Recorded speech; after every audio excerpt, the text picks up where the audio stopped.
Greetings, space travelers. Welcome home. You've just tuned your dial to Spaced Out Radio, the only place where you can own the night.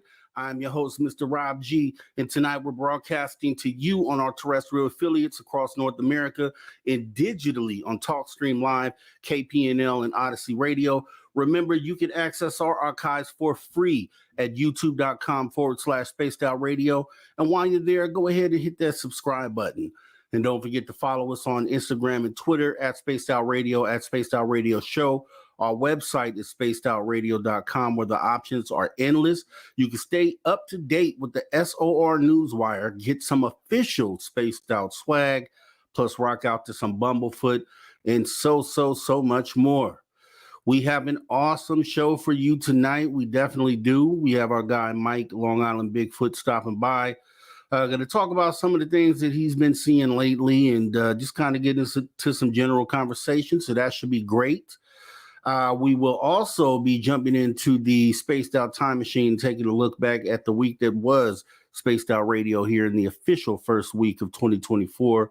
And then in hour 3, we might be joined by our resident guy who comes in on Saturdays, Mr. Brian Bowden. So we'll see about that. So make sure you stick around, because tonight we're going deep once again, and it can only happen right here on Spaced Out Radio. Let's go ahead and jump on out here into the comments and see who has made it on in first. 2024, new year. Maybe we have a new lineup. I don't know. Let's see. Let's go ahead and take a look. And going back, looks like we have Kira I Am. Kira I Am, go ahead and take the gold tonight. We have Race Fan coming in. Good evening, Rob, taking the silver. And then we have Laura Lobbs taking the bronze, saying hello. Let's go ahead and welcome everybody else in here on this fantastic January days. It's raining out here in California. They say it never rains in Southern California, but it's actually, we're getting some of that this weekend. It should be pretty awesome for the water that we need for next year. You know, it gets to be a pretty dry place. But let's go ahead and take a look, see who has joined us tonight. It looks like Ann Joanne followed Long Island Bigfoot's photos for a couple of years. Pretty cool. Awesome. And Joanne. So Mike, Long Island Bigfoot is a good friend, man. You know, love having him on. And we'll go ahead and get into a lot of that stuff today. We do have Elena coming in saying, at Long Island Bigfoot, hey, babe. We have Time Traveler 82. Thank you for coming in and joining us. We do appreciate you. Let's see. Let's get down the list here. We have Mothman, Happy Woo Year. I like that. Happy Woo Year. That's good. Good, Tomas, man. Thank you for coming in. We do appreciate you. Dragonfly, greetings from snowy New York. Ooh, I don't know if I can do with the snow, man. Yeah, when you count from California, you tend to learn how to live life without snow for the most part. So let's see. We also have Jennifer Patterson coming in. Hello, good evening, space travelers. Thank you for coming in, Jennifer. We have John Mellon. Hello, everyone. Hello, John. Thank you for coming in and joining us this fine evening. We do have Crystal J. Hello, everyone. Hello, Crystal J. Thank you for coming in. We have Area 51. There's an Area 51 sighting. Thank you for coming in, Area 51. A long time no see. Glad to see you here. We have Roger Murray. Thank you for coming in, always dropping some useful information. We do appreciate you here. Let's see. We do have Amy WC. Glad I woke up. Hi, y'all. Thanks for joining us, Amy WC. Should be an awesome show with our guest tonight. Let's see. Who else do we have here? We have Superknower. Okay, Superknower. Thank you for coming on in, saying welcome to the channel Time Travel 82. And we do welcome you, Time Travel 82. Thanks for coming in. Thanks for joining the show. Keep in mind that the guest topics are very wide, so give it a week or two before making up your mind. Yeah, it's exactly, that's a great way to put it. It's a great way to put it. You may be getting into some deep woo one night. You may just be getting into some brass and tacks, nuts and bolts, UFO stuff. So it really just depends. But I think you will enjoy the community and, not just the show, but also interacting with the chatters here. Definitely a great family of knowledgeable chatters here. So I think you may enjoy this. Anyways, welcome. We do have Nicola Perry Jr. saying Happy New Year, space travelers, and Mr. Rob G. Happy New Year's to you, Nicola Perry. Hope 2024 treats you 10 times better than 2023 did. And that is a fact. So thank you for coming on in. Let's see, Kurt M. Thank you, Kurt M. Thank you for coming in. Hi, all. We appreciate Kurt M. for coming on in. We got a brown dwarf sighting. Good evening, brown dwarf. Appreciate you for coming in. Thank you very much. Let's see. We got Road Flare. Hi, guys. Hello, Road Flare. Thank you for coming on in. We have almost to the end there. Jerry Lahane. Thank you for coming in. High Space Cases. Hello to you, Jerry Lahane. Thank you for coming on in. Let's see. We got Forrest Friend. Hey, friends, here to support. Definitely appreciate your support, Forrest Friends. If it's your first time coming in, consider hitting that like button and subscribe. We do this 7 days a week, essentially. We take very few breaks and pride ourselves in bringing the heat and not the sleep, like my guy Area 51 likes to say out there. So shout out to Area 51. Definitely want to thank Skip to Malou for coming on in, saying hi, Tim. Thank you for coming in, Skip to Malou. And we are close to the end. Susan Alloway. Hello there, everyone. Hello, Susan. Thank you for coming in. We have a cryptid huntress sighting. Have no fear. The cryptid huntress is here. She is here, guys. So thank you for coming on in, Jessica. We appreciate you. Let's see. Who else do we have? I think I did. I did say Forrest Friend, but I want to say it again just in case. Forrest Friend, thank you for coming on in. Looks like Amy just stepped on in here. Hello, beautiful peeps. Hello, Amy. Thank you for joining us tonight. We are back to business here at Spaced Out Radio. We got JSCO 77 to Mothman, Triple Red Hot Machine, $5 denomination. Thank you for coming on in. Thank you for coming in, Raymond. Let's see, Oregon Viking 86. Thank you so much for coming on in. We do appreciate you. Let's see, Rafin, thank you for coming on in. Do appreciate you coming tonight. And Miss Catherine Jones, thank you for coming on in. We do appreciate your patronage and your time tonight.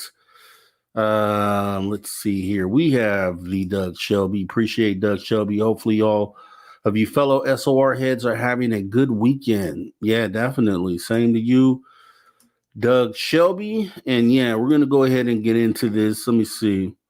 I think that is the newest. Oh, we got a Susie B sighting. Woohoo, Mr. Rob G. Hello. Thank you all for coming. Thank you for coming, Susie B. It's been a while since I've seen you, and I hope you are doing well here in 2024. All right. So looks like we are pretty much caught up here. So once again, definitely want to thank you guys for coming on in. We had a fantastic show last weekend, bringing in the new year all over the United States for every single time zone with legends like Jim Goodall, Melinda Leslie, Science Bob. Awesome conversation. Dave even showed up at the end. So if you guys missed that 2024 New Year's show, it's a good one. It's definitely one for the books. And do appreciate everybody who came by and who has taken a look at that video. And we had an awesome week here at Spaced Out Radio as well. Monday through Friday, we have Mr. Dave Scott running the choo choo train here. So we're going to jump in to what we do every Saturday. And it is the week that was Spaced Out Radio as we get ready to jump into our Spaced Out Radio weekly review. So let's go ahead and jump into that, and then we'll be back with our guest in just a moment here. Good evening and welcome to Spaced Out Radio tonight. My name is Dave Scott. Thank you so much for taking the time to join us in the brand new year. Happy New Year to each and every one of you. Yes, we had a good time last night, and if you listened in last night, Jim Goodall has still been awake. He's been on the air since yesterday, and he's with us tonight. Jim, I want to know, what is the strangest aircraft that we've never heard of that you were told about? Well, and it's on display at the Air Force Museum. It's a flying saucer and it has uh, two ducted fans on either side, and it landed right on the ground. It had about a foot of clearance underneath it, but it had a huge fan in it. That's where the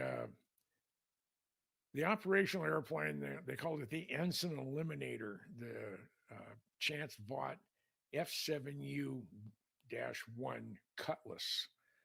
They called it the Gutless Cutlass, the Ensign Eliminator, and there were some other more derogatory terms of the airplane. It was not very successful. But the airplane from Chance Vought right after that was the F8 Crusader, which is, they call it the gunslinger. I mean, it shot down a lot of uh, North Vietnamese and Chinese airplanes, during the Vietnam War. And I had a chance when I was a restoration manager at the Museum of Flight in Seattle to help restore the cockpit of the prototype XF8U Crusader. So it's a pretty airplane. But to see those two airplanes together, because we did there at the Museum of Flight, we had Tom Cathcart's Cutlass, and we had the museum's prototype F8. And those things were designed about the same time, but one was using a gutless Westinghouse engine, and the other one was using a Pratt and Whitney J56 or J57, which was a real workhorse turbojet back in the day. I agree with you. And one of the things that I've tried to do, and I'm sure you have as well, and I'm sure you'll agree with what I'm going to say, is also promoting the fact that you always have to keep in mind, what is your value, not only to yourself but to people around you. Because if you are saying, hey, I need value, but you're not doing anything to help yourself for that value, you're really treading water while everybody's swimming around you. I mean, value plays a big role in my life in trying to remember that I am worthy. I'm worthy of good things. I'm worthy of friends. I'm worthy of family. I'm worthy of this radio show exploding up into the universe. Okay, I'm worthy of things like that. I'm worthy of good things. So where does self-worth come into play? Well, self-worth is really at the foundation of this conversation because actually one of the biggest blockages that humanity has are around shame and guilt. Shame and guilt is one of the most blocking frequencies emotionally, and how it looks like in the body is creating major blockages for life force to even enter into the body. And number two, emotionally, shame and guilt are at the root of all emotions and perceptions of unworthiness and separation from the collective and from the self. So this is where we need to do, and this is a really deep global, humanity program that really since the inception and the creation of religions or concepts of um, you know where the idea of the power is outside or external to us, like an external god or an external belief system that is more powerful than us, a government system, people that are more wealthier than us or more in control. You see, these concepts of disempowerment collectively are subconsciously creating profound programs of shame and guilt. And then, of course, you have religion, which creates specifically ideas around shame, around parts of humanity that are natural and that we really need to go dive deep into them to understand them, embody them, and really get to understand our emotions and our feelings about these deep parts of us. Shame and guilt around our desires, shame and guilt around who we are, our sexuality, our abilities, shame and guilt about our ability to create and manifest. These are profound programs that really eat up at the person. They are very parasitic programs, and they open you up to parasitic behaviors, interdimensionally, not just in your everyday life. So they figured out, you know what? If we sneak in some fighter jets with a VIP, nobody will ever know that we're here chasing dragons. And it's brilliant. Nobody will ever figure that out. Well, I do know that the Air Force One and the president always fly with a military escort anywhere they go in the United States or in U.S. airspace, as well as when they go across the pond. But that still doesn't add up to the fact that these things were seen on video. We talked about the president's ship being seen by these. To me, it looked like little silver orbs, not these dragonflies, but there Right. seemed to be some silver orbs around Air Force One just a couple weeks ago. And I found that to be very strange. The idea, though, that once again, here's kind of what I'm thinking, and I'd like you to address it. You have this going on in Marina del Rey, and then just down the coastline near Catalina is where the Tic Tac incidents have happened and apparently are still occurring. Do you think that there is any combination between the two? Same thing. The Tic Tacs, by the way, the function of these dragons, they have two functions that I figured out. Their primary function is to escort and protect larger UFOs because they value their organic pilots as much as we value our organic pilots. So it's to protect, and like in the Blue Angels looking forward, when the UAP came or the UFO came out of the wormhole, the portal, those dragons came out first as protection to ascertain the safety. So, and then second, once they're here, they recon the planet thoroughly, like an electron microscope. Everything gets recon. So yes, these in Catalina, these Tic Tacs are just being escorted by dragons. And these dragons, I'm only 30 miles from there. So these dragons are the same dragons in Marina del Rey, and they're all over the world. One of the big misconceptions with Yeah. these beings is that they don't care. They seem to be very robotic and or just very strict to their duty. on what they Okay. are doing. Are there Yeah. different species of grays, Yeah. say, doing the contact? Like, Mhm. we shouldn't lump them all together into the same boat? That's right. There are a lot of different species of grays, not just the tall grays, the small grays, but there's also some that have singular craniums, dual craniums, and even the different grays, they come from a lot of different places as well. It's not just the Orion star system, they come from a lot of them. And the different species of grays have different intentions towards Earth humans in the same way that we have very different intentions as humanity towards animals. And I want for you to take that into consideration when you're looking at the experiences that humans have with the grays on our abduction experiences. Some of the grays are lovely. Sometimes they will make me laugh. And, one way that the grays don't necessarily, I think, portray themselves well is when they go into your head and they project the image of a clown into your head, especially when you're a child, because they're thinking, oh, Earth humans, they like clowns, makes them happy, makes them laugh, they'll be happy, come see us. And as a result, we have a lot of people that are also terrified of clowns who constantly have contact because of the beings trying to do something that they view as a benevolent action to have interactions with these humans when the humans can remember some of the scary parts and then associate that with the grays. And so it's not necessarily their intention to be mean towards us, but yeah, some of them are quite frankly jerks. That's just like humans. You can't group all of them in the same umbrella. Keith, when will we all get to meet or witness these beings? Do you know? Haven't got a definitive clue. I would be, well, I shouldn't say that. If things follow their current path, you're looking at least 50, probably 100 years. There ain't no rush to totally disassemble mankind's belief in itself. Hmm. Okay. I mean, individuals are already seeing them, so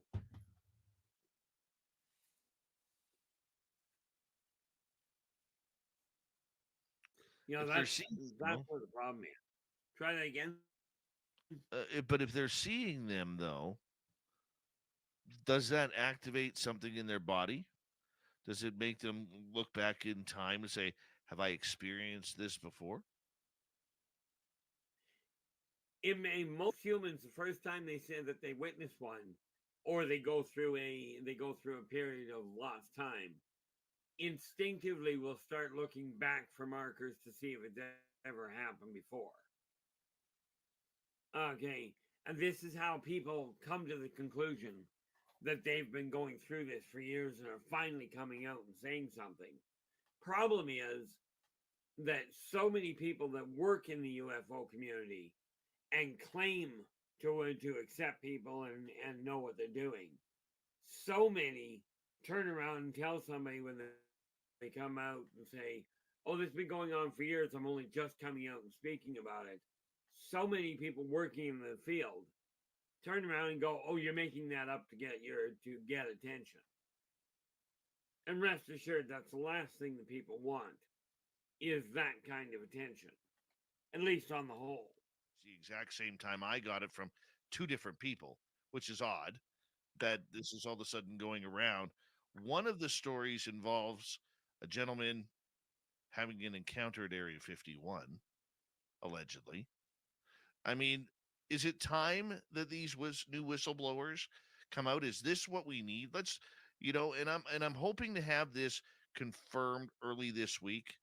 Okay, coming up, and that way I have no problem mentioning the names once I get one more source confirmed because I want to be absolutely accurate with it.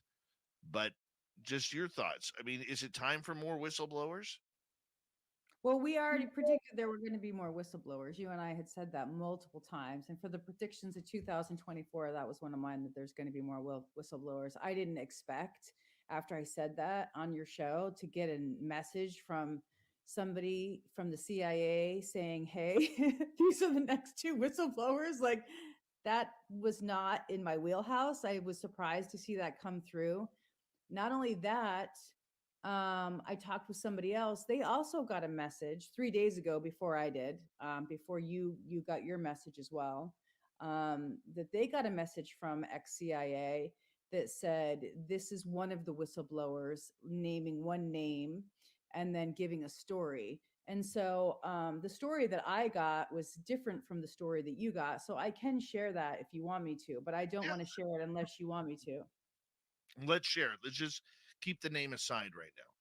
No names, no names. I can't name this ex-CIA agent, and I can't name the person that's involved because it's a whistleblower, and that would be damaging to the person who gave their testimony. It is supposed to come out, but from what I saw, and I was only asked to share like some of this, not the whole story, but it's pretty unbelievable. I'm having a hard time believing it myself, but the actual story is this is a guy who worked for the military. He's out in the desert around Area 51 area or Nellis, and he runs into a non-human. And this being has different colored skin. It communicates with the military guy and asks him for some information, essentially. And the military guy says to the being, "Why didn't you go to Area, 51 to get what you need?" And he said, those people in Area 51 are murderers. And then it went into telepathy, where the non-human was talking to the military guy in telepathic messages. And so they have this whole conversation. So I was able to get this information. It came through in screenshots. And I talked with this person about it for a long time. And they say it's real. It's a real testimony from somebody who was involved with the UAP task force. My goodness.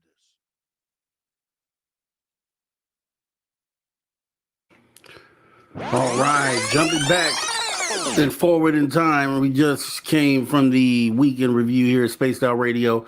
So, great way to start off the 2024. Real solid week. Definitely a lot of great guests. If you haven't seen those shows in their entirety, you can definitely jump back into our archives here at youtube.com/Spaced Out Radio and kind of see what you missed. So, like I said, it was a great week. With that being said, we're going to go ahead and get into the conversation with the guests that we've had on before. Good friend, Mike Long Island Bigfoot. We're going to go ahead and bring him in.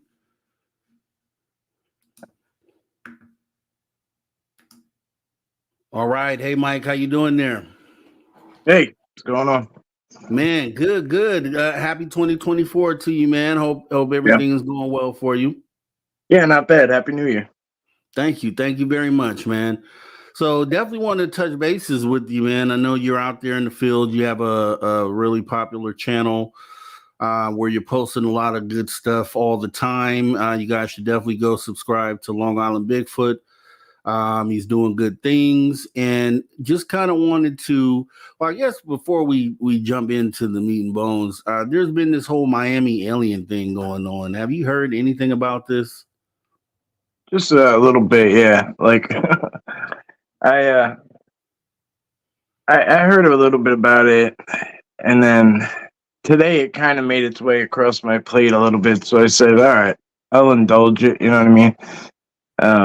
Because I like to see things for myself. You know what I mean? Like, just let me. So I literally I literally muted whatever the person was talking about because I didn't really want to hear. You know, I didn't want it to invade my space and like sway me either way because you know the deal, right? And then I listened to it back, and like some people are joking, some people are so dead serious. I don't know. I seen the part of when something's crossing the street. Yes. You know, and I don't know. You know, it's hard when you're not there, and it's such scattered. Like I don't know. You know, I don't know. I don't know exactly what happened. That's the thing. Like there's no easy way around it. If they're saying that they were responding to kids with sticks, like, and then some people are saying that the response was so vast because they lit off fireworks, so they were responding to shots fired, so that's why there were so many. Yeah.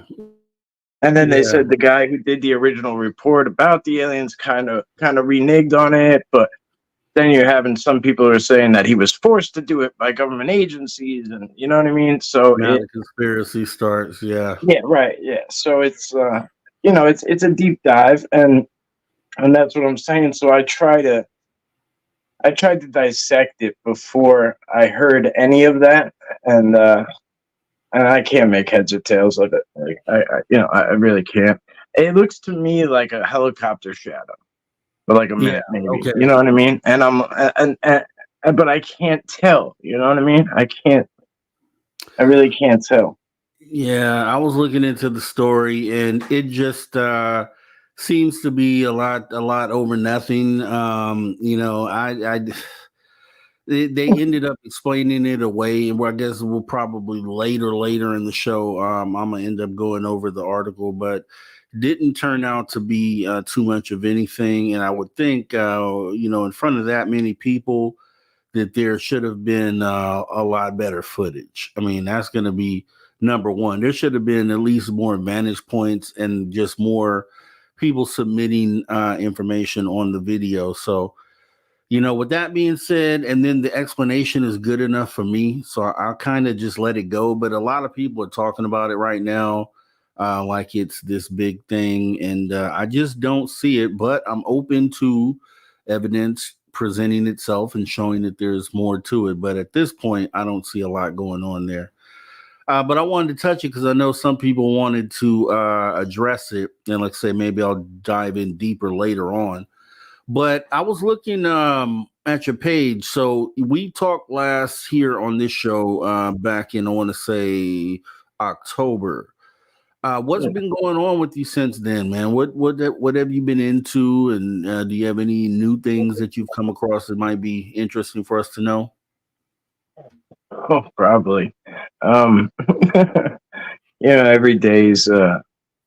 I try to spend every day out there, one way or another. I actually just got back from another expedition. Like, that's just what I'm calling it now because, like, I gotta like separate what I do somehow.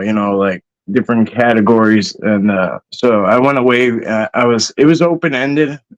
Uh, I wanted to be up in the mountains in the Catskills for longer, but I had been there for like 48 hours, a little more, and somebody told me about the weather rolling in, and I was like, all right, like I can't afford to get stuck up here. You know what I mean? Like I just like I don't have Yeah. that. I don't have that option. So I came back down like on Friday, well Thursday night, like late Thursday night, I think, or something like that, just to kind of get ahead of the game. But yeah, it's always an adventure. There's always something new. I could say another thing that we went up to the Catskills again. Elena was in the chat before. She came from the UK, and we went and spent like 5 days up at this like remote spot, and it was supposed to be like 8 acres of like privacy, which appealed to me. I didn't know it was like surrounded by probably over 100 acres on one side, or a couple hundred acres on it wasn't their property or whatever, but the homeowner's property, but it was empty.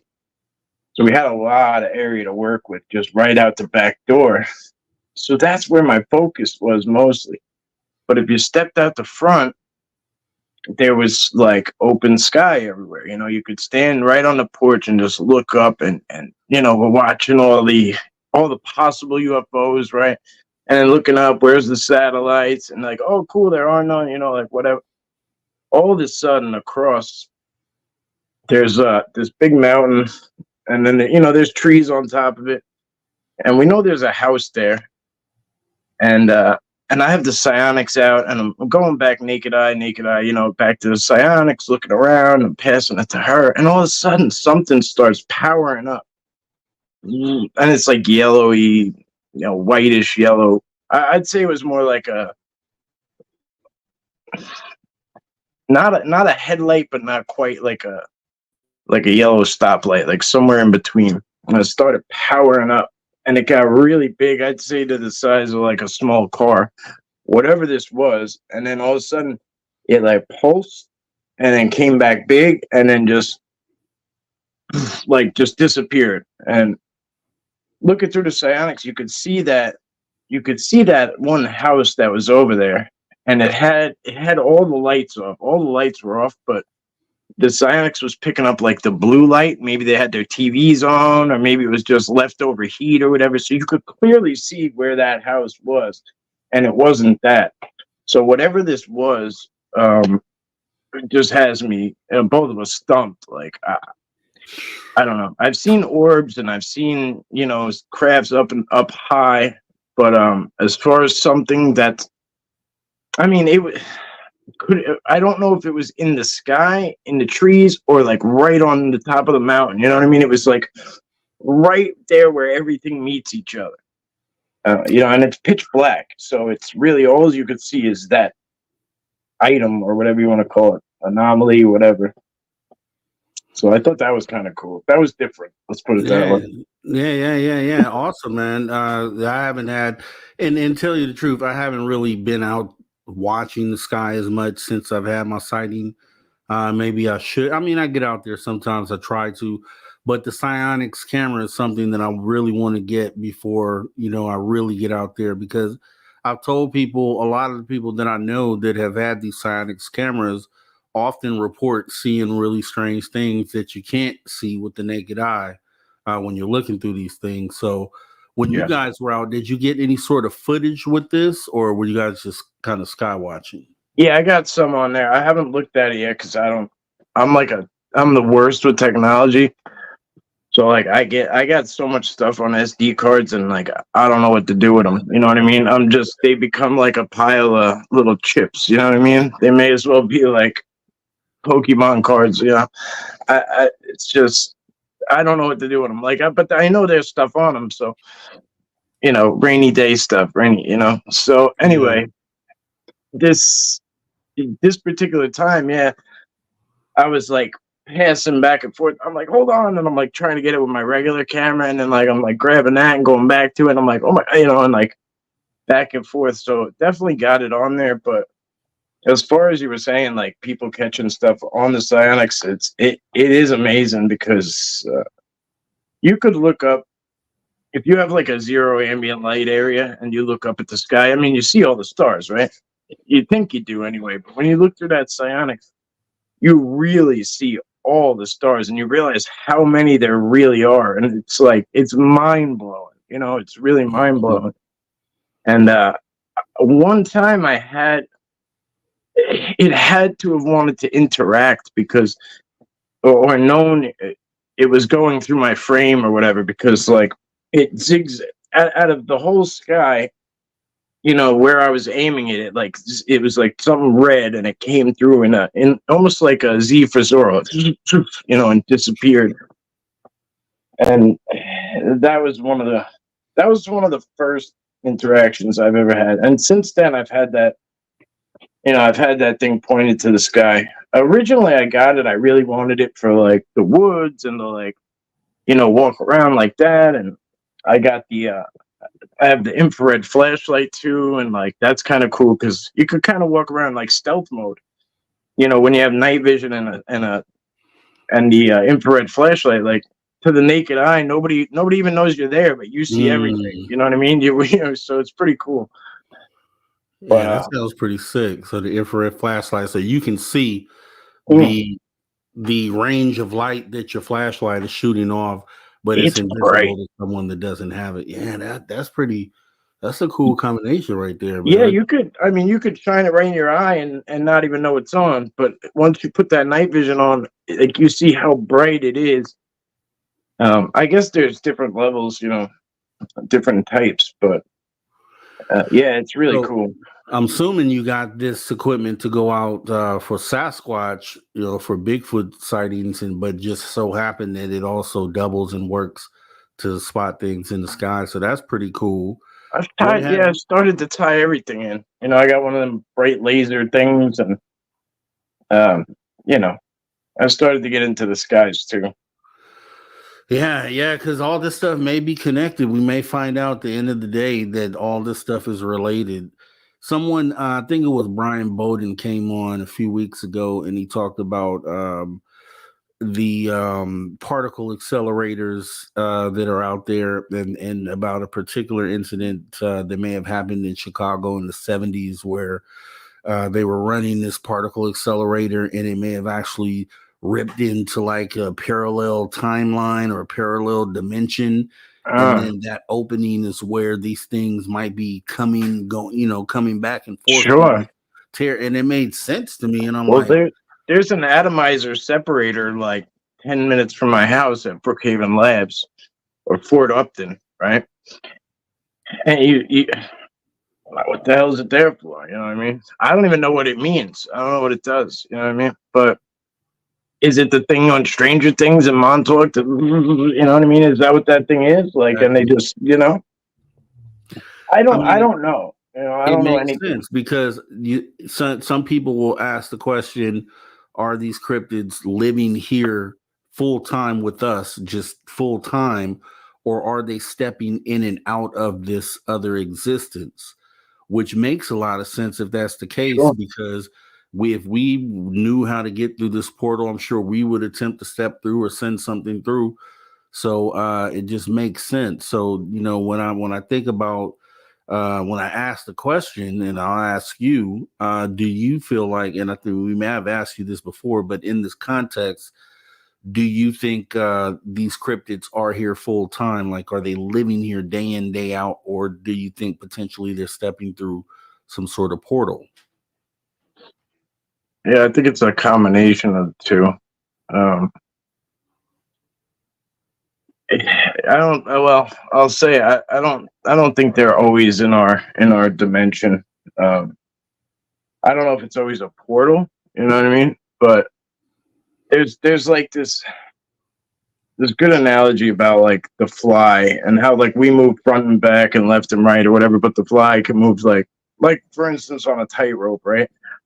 All we can do is walk this way and this way on a, but the fly can go sideways, it can go underneath, it can go this way, you know what I mean? So it's the same reality, but there's so much more that this individual thing can do.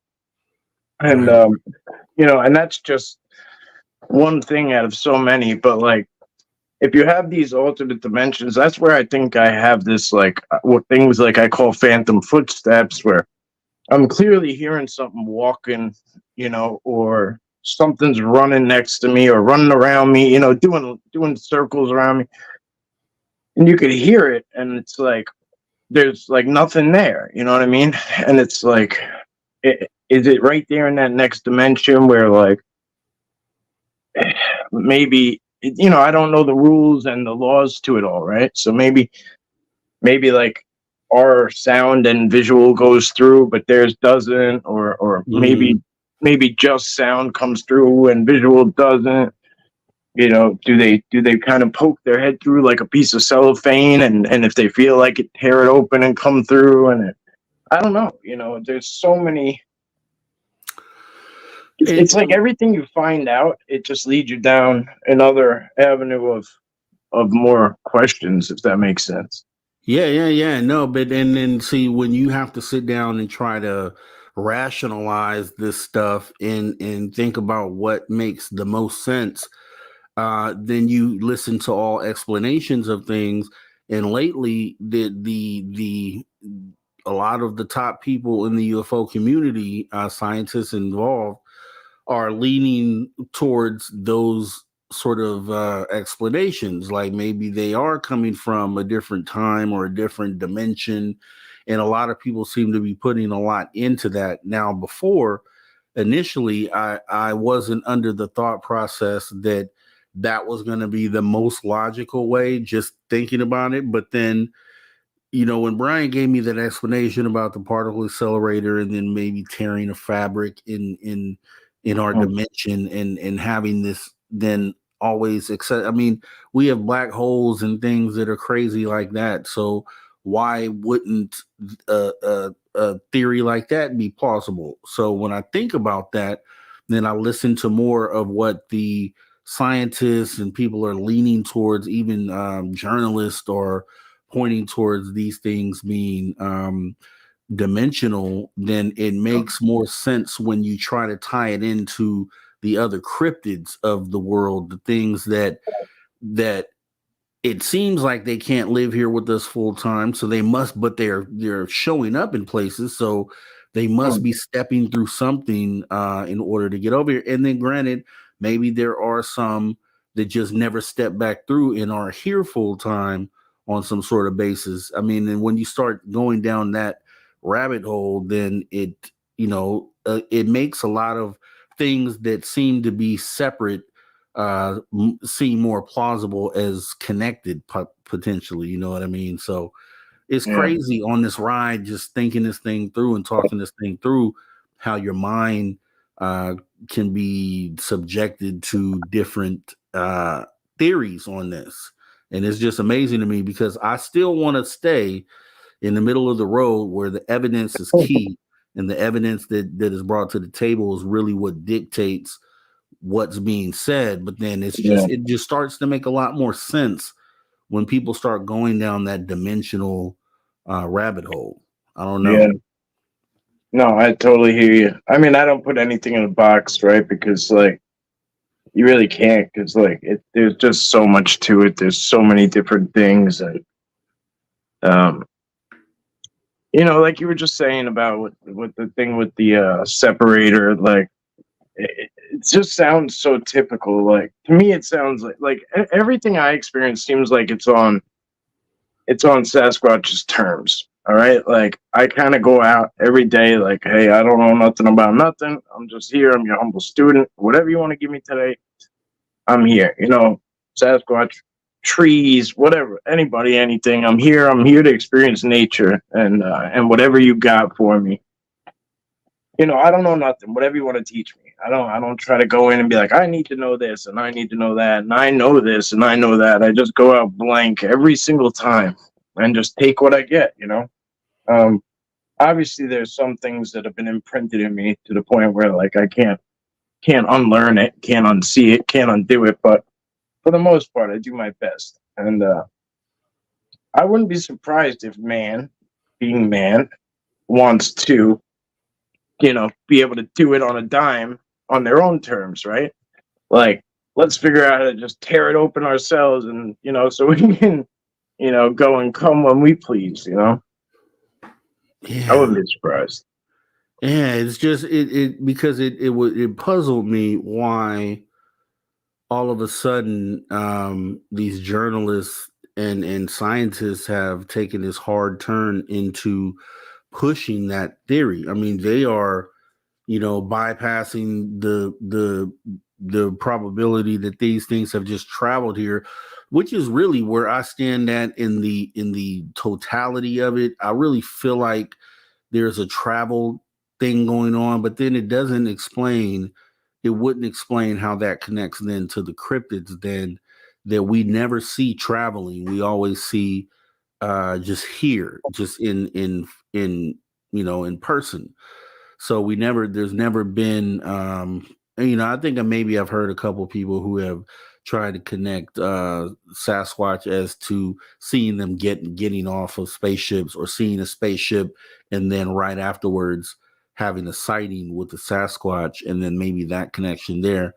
But it just doesn't make a lot of sense. So I've really been on the aliens are traveling here in structured ships, and maybe the other things are possible, but probably least likely. But it just has been strange to me over this last year 2023 to see how many journalists and scientists are jumping on that bandwagon. So it makes me think that they know something about this phenomenon. Even David Grush kind of hinted to this being the possibility as well. So the question is always, then what do they know that takes their thought process down that road? Like, what have they seen, or what do they know about what the government has been doing in these black projects? What do they know that is leading them down that thought process? It is so puzzling. I wish I had an insider, you know what I mean? Like someone because Ross, these guys are journalists for many, many years. They have developed guys on the inside, and these are their sources and things that they talk about that they have. So I guess I just got to get my source game up, man, and give me some sources on the inside. Yeah. I mean, there's a reporter that's followed LeBron James since the minute he started, right? And they're thick as thieves. And she's never leaked a damn thing in her life, right? And that's probably how she stayed close to him, and was that tight knit bond where like, and that's where I guess these whistleblowers come from. Once upon a time, well, for whatever reason, where they get salty towards the end there, or at their departure, or they've just had enough, or they just can't keep it in, and then you just kind of got to weed out who's who. At least we do, so we got to kind of weed out who's who. But as far as the UFO, alien, and Sasquatch connection, I have people I consider very credible that like jumped on me when I laughed at that. You know what I mean? And it was like, yes, like it's absolutely accurate. Like, and it made me take a step back because of the respect I have for them. But I don't have nothing that connects those dots, like anything. But it doesn't mean I should act like it's far fetched. Like I felt like wrong for kind of snickering at it right away instead of like being like open to it right away. And that was wrong of me, you know what I mean? But at the same time, I don't have nothing that leads to that. Like I have them more like being like very like stewards of this planet to the nth degree possible. You know what I mean? Like the multi-elemental, the connected to everything, everything in nature. So when I hear them getting on a spaceship and using technology and like, you know what I mean? They're like, to me, they're like the all natural, like, but again, I don't know everything about everything, right? I don't know this little bit and this little nook and this little corner over here. So like, I mean, when you think about it, I think I forgot where this conversation happened, but someone had brought up the way that in Star Wars, for instance, they have a Chewie Chewbacca, and was Chewie Chewbacca, a representation of Sasquatch, and if so, are they saying that these things are aboard these ships just like aliens are, in the same way that we see on Star Wars? So that's one thing there. But I think one of the biggest thing about how this thing is evolving right now for me is when I saw these scientists and these journalists talking more about these things potentially stepping through from other dimensions, then it let me know that the conversation that we are having with those people who are on the outside of this, the conversation we're having with them, they're getting to that next level. Because when this all started and we approached the not even non-believers, but just the people on the outside who had no clue that this could be a possibility, the initial conversation was, yes, there's these weird things in the sky, we don't know what they are. And that was the basis for conversation initially. But with the conversation now changing into, okay, these things are here and it's possible they're coming from other dimensions, it's just showing me that there's a progression in the whole acceptance of this, which is a great thing. Yeah. And people are willing to go a little deeper into what might be, or what deeper into the conversation, instead of just having that bare minimum level conversation of, yes, there's weird things in the sky. People are taking it another step forward. And I think that overall, that's a good thing. And, going in here to 2024, I think that fact alone is going to play into maybe some bigger things coming, like what you were talking about, whistleblowers, and just the level of whistleblowing that we get here in the next year of 2024. What do you feel about that? Well, I mean, it's exciting for me too in general, because like, I mean, I'm excited for the UFO people in general, like, but for them to move forward in that direction, like I'm sitting in that boat that's like, out here and seeing everybody's like arguing on shore, trying to, and I'm like just waiting for everyone to sail off and like, get with the program. Like the wind's over here, like let's sail away. You know what I mean? So like it's a patience. It's like you can't force it down people's throat. Like you can only show so, like I always say, like I could hand someone a key a bunch of times. 9 out of 10 people swat it out of my hand and just keep walking into the door. You know what I mean? Right. But it's beautiful to watch that one person that's, goes through the door and opens up that whole new world. And it's like, it's awesome. So hopefully, I mean, from what you're saying, so I don't really follow anything except my own 2 feet, and that's it. So I like hanging out with you. I love chopping it up with you because you're like, you got your your hands and everything, and you're like a sponge. You remember everything. Like I forget shit like that. Like it's just the way I'm. It's just an unfortunate thing for me now where I don't remember a lot of things, and I run my camera a lot because it's helpful. I talk my way through a lot of things because it's helpful. I can always go back. I have like a video diary almost of like everything. And it's become natural for me. I think we talked about this last time. It's just kind of become like this extension of me. And like I have a muscle memory with it to the point where I don't have to think about it if something happens. And we were even talking about like, you could practice with like planes and if a bird takes off and flies off, like if a bird takes off and flies, try to capture that thing. It's not easy. Things like that. So I try to have it to be like this extension of me. But anyway, the point I was making is, I didn't know a lot of this stuff, but it's exciting to hear it. It is. Yeah, I got into, I bring that up all the time, what you just stated, because I thought that was very important when you initially said that about forming some sort of muscle memory when it comes to capturing the phenomenon, because I've done shows specifically about, being ready when that moment comes and you're able to capture something in the best position you could put yourself in to capture something. And that's why I always talk about the psionics camera, because I believe from what I've heard from the people that have used these things and from what I've seen, what they've showed me, that there's a great chance of catching things on camera. So you take that with the data that you give on just, trying to make this muscle memory. I mean, that's all great information.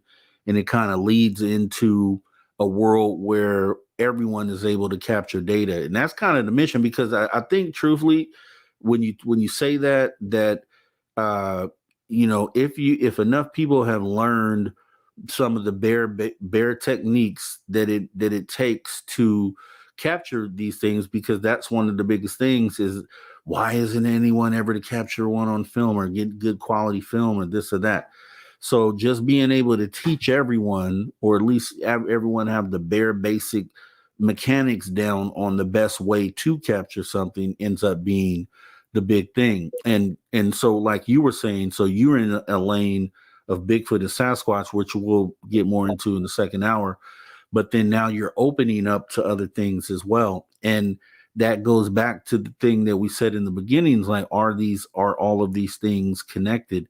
And I think that what happens is that when we start going down that path, then we end up uniting people who may specifically focus on Bigfoot and the exploration of that cryptid versus another cryptid versus people who just look at UFOs, to be able to all sit down and come to the realization that some of these things, that all of these things that we individually are into and end up being quote unquote experts in, that we're able to kind of sit down at the same table and have these conversations. So I've been enjoying that, because I know when I first met you, you knew a lot of UFO stuff, some of the UFO stuff, but I see now as time has gone on that you actually know a lot more about that. And I think it's just from you, being exposed and being opened up to that part of the conversation.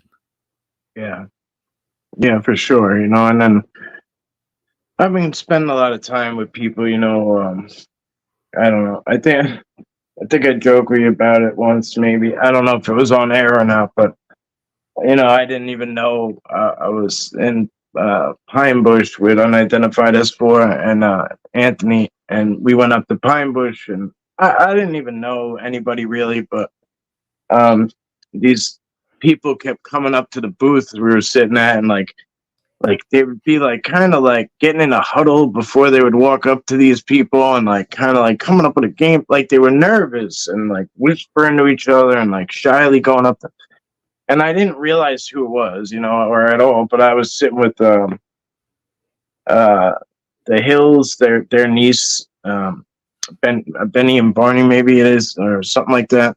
Mm-hmm. Betty and Barney Hill, Betty maybe, and or Barney whatever. Hill. Yep. And then Tom Reed, Travis Walton, like a bunch of people that were like great guys. Like I was just hanging out with them as people. I didn't necessarily know who they were. You know what I mean? Like, Right. Exactly. And Tom, we should after he gets better, I know he's going to be coming on as a guest at some Okay. point down the line. Yeah. So we'll be doing that. And what we're going to do right now, Mike, we're just going to pause for a break. Guys, we'll be right back with Mike, Long Island Bigfoot. And we'll be jumping into maybe some of the cryptid experiences that he's had last of 2023, and then thoughts on 2024. So we'll get into that and a lot more right here on Spaced Out Radio. See you guys in a minute.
All right, all right. Welcome back to Spaced Out Radio.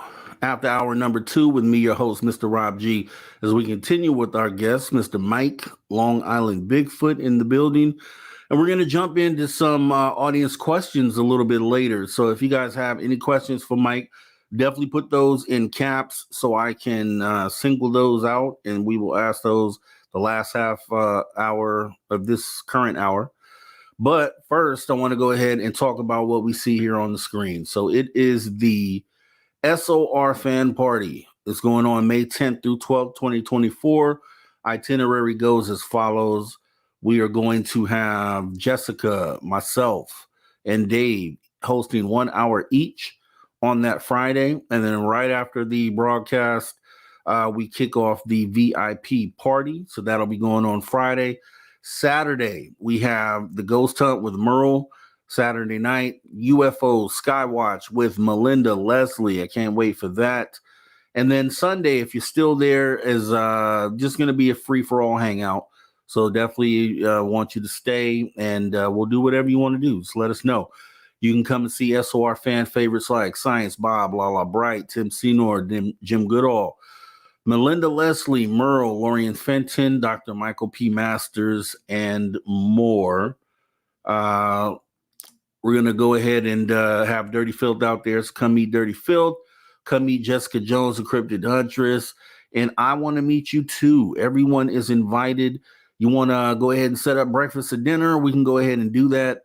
Let me know. We can get that set up. Tickets are as follows: $60 per ticket.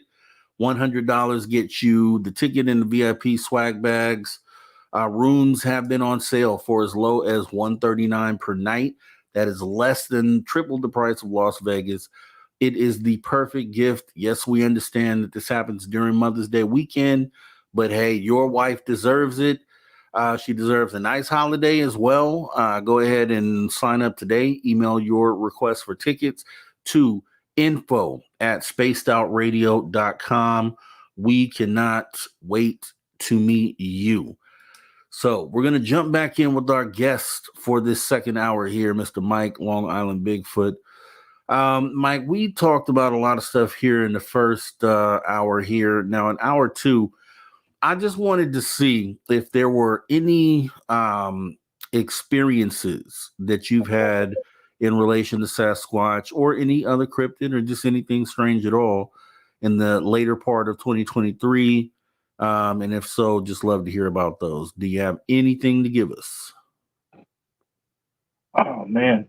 I'll just go to the most recent. A couple of days ago, I came back, like I was telling you, from a trip up in the Catskills, and it was great because it was private land. Never, it's untapped. It's the one particular spot I'm going to talk about briefly was owned by a few generations of families, right? And this caretaker is a friend of a friend that became a contact who, probably will become a close friend in the future. But for now, we clicked and I made contact there, and they have a lot of property, river, this, old, they have a chapel way in the back, like this old farming road, an old quarry, all these things back there. But this guy's been a caretaker there for a couple generations of the families, and it's just this beautiful area. I'll put up footage of it. I'm going to make a little mini doc out of everything, and I'll have that up probably later this week. But here on the island, I don't get your typical vocals, right? Like the stuff you hear about when it comes to Sasquatch, the typical whooping and, all those screams and things like that. So on this particular outing, it was really cold. It was probably going on like hour 3. I ended up in the water on accident a couple times. So yeah, it was cold. I was tired. I was drawn out. We were literally on our way out. Found these possible beds, like they were made of like hay and like just two perfectly formed ones that were. One was about 6.5, 7 foot big, and the other one was about 8 foot big. And it was right in this like pine forest section. It totally looks like something made a bed. And then there was like a dugout hole where it looks like somebody would have made a fire pit, but there was like no fire. Like, so anyway, as we come out that section, my buddy is just talking to me about, whatever. And we're just kind of making our way back towards like the main house, which is about, I don't know, half a mile from there. But you could see it in the distance. There's a few houses. It used to be an old camp way, way back in the day. So there's like smaller houses and stuff. And then there's the caretaker house, this huge, beautiful red barn, and then like the main house. But then there's all this property that's back there. And as we come out and come around this corner, there's this huge, thick, like just a lot of thick brush for about, I don't know, 40, 50 yards of it. So as soon as we get on the back side of it, we hear this like, woohoo, and it's like, it's clear as day. It sounds like a human's doing it. Like, like calling you back in. And it did it 2 or 3 times, and it was really exciting. So like I couldn't wait to check if it was on audio, which it was. So that was really exciting for me because I don't really get that, ever. As much as I go out, I don't get a lot of audio like that. So yeah, that's pretty awesome right there, man. So a vocalization, it sounded like a yoo-hoo. What do you think they do that for? Do you think do you think when they do that that it is potentially communication to you, or do you think it is communication to another Sasquatch out there? that time, it felt like it was for us. Yeah, that time. Again, I don't have enough experience with it to, to say one way or another. But like from when it comes to things like knocks, in my experience, like it seems like they're counting the people coming in the area. Like they count humans as they come in. Again, I don't know if this is the way it is everywhere, so don't don't take it and run with it. But if I come in by myself, when I enter a certain area, one, and then when I leave, one real loud knock. And then if I come in with somebody else, it's like clack, clack, it's 2. And it seems to be almost, it took me a couple of years to think this was happening for sure, because it was starting to be a pattern. And then I still like waited a couple of years before like I started paying attention to it. And it seems to be, what's going on at least. And then shores, anything, I won't curse, sorry, but I'll be in there, I'll be in the woods, and I'll hear a knock, and I'll be like, "Whoa, what was that for? I'm already in here."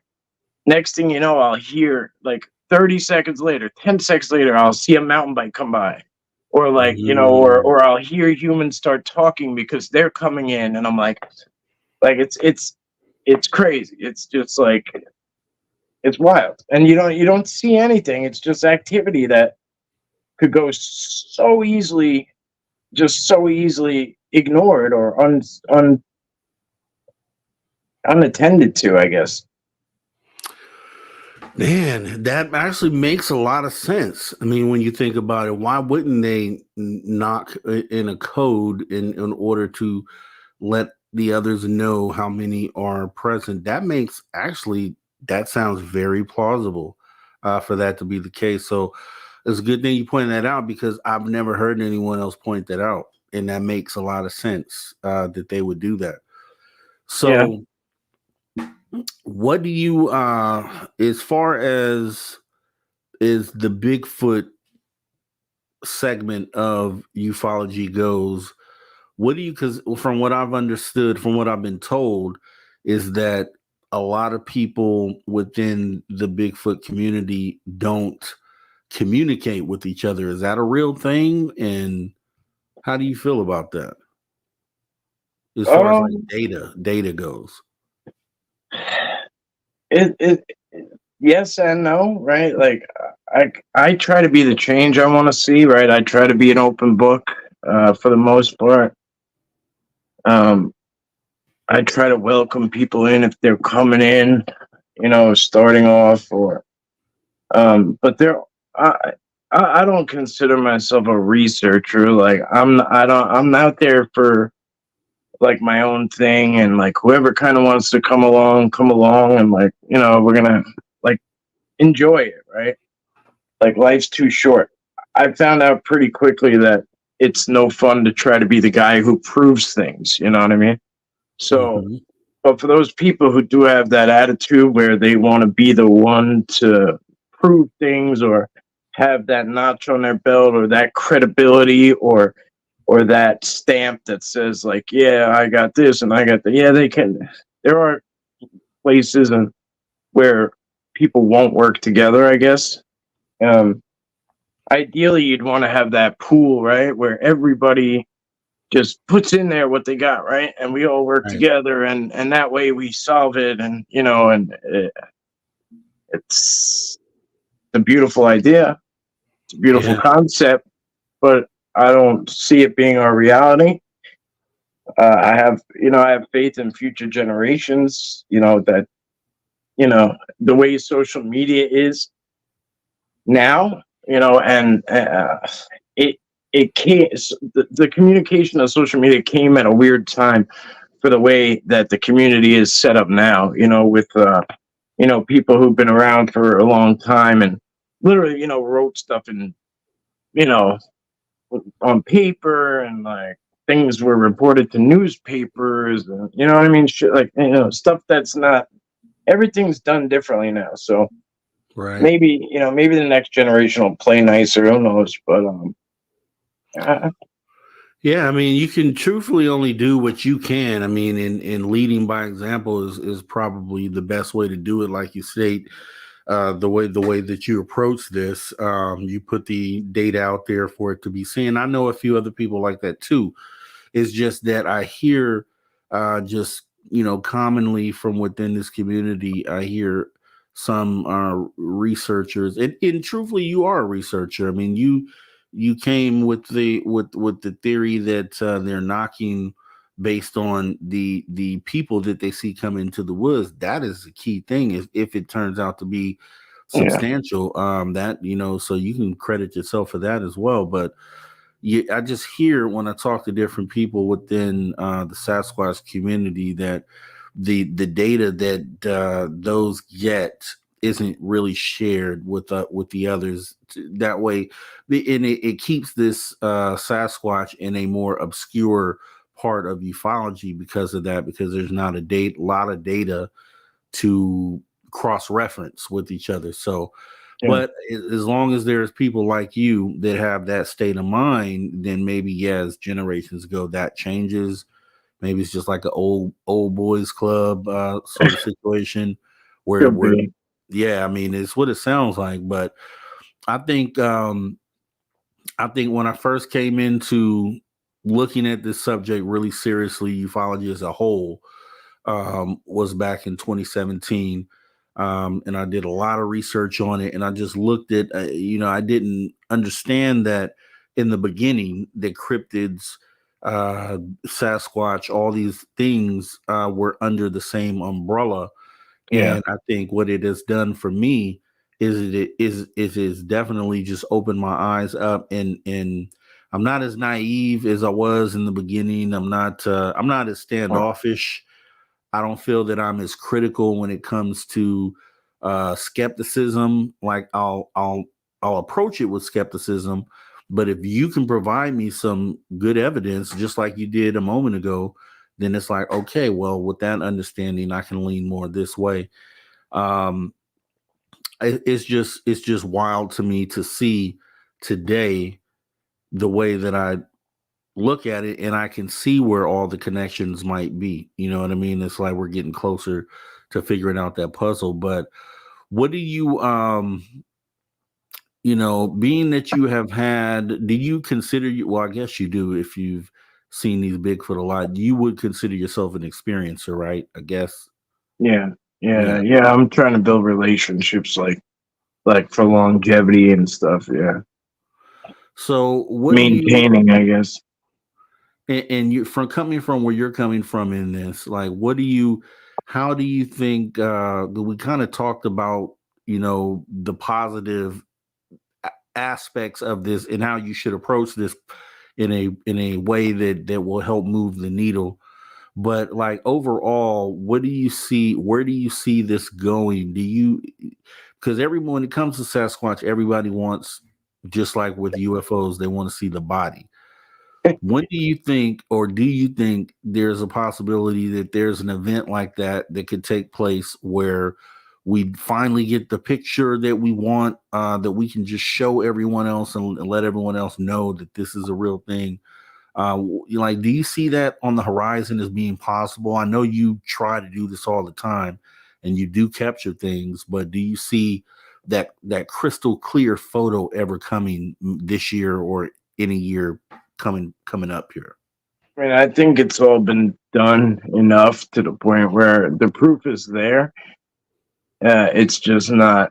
It's not going to be enough yet. You know what I mean? It's just not. It's not what it is. It's all out there. It's all out there to be found and to be had, and it just has to be like pulled from different areas, and you have to go and find it. If you search, even if you search someone's channel name, you don't get their stuff. You know what I mean? You get what mass media wants you to find, and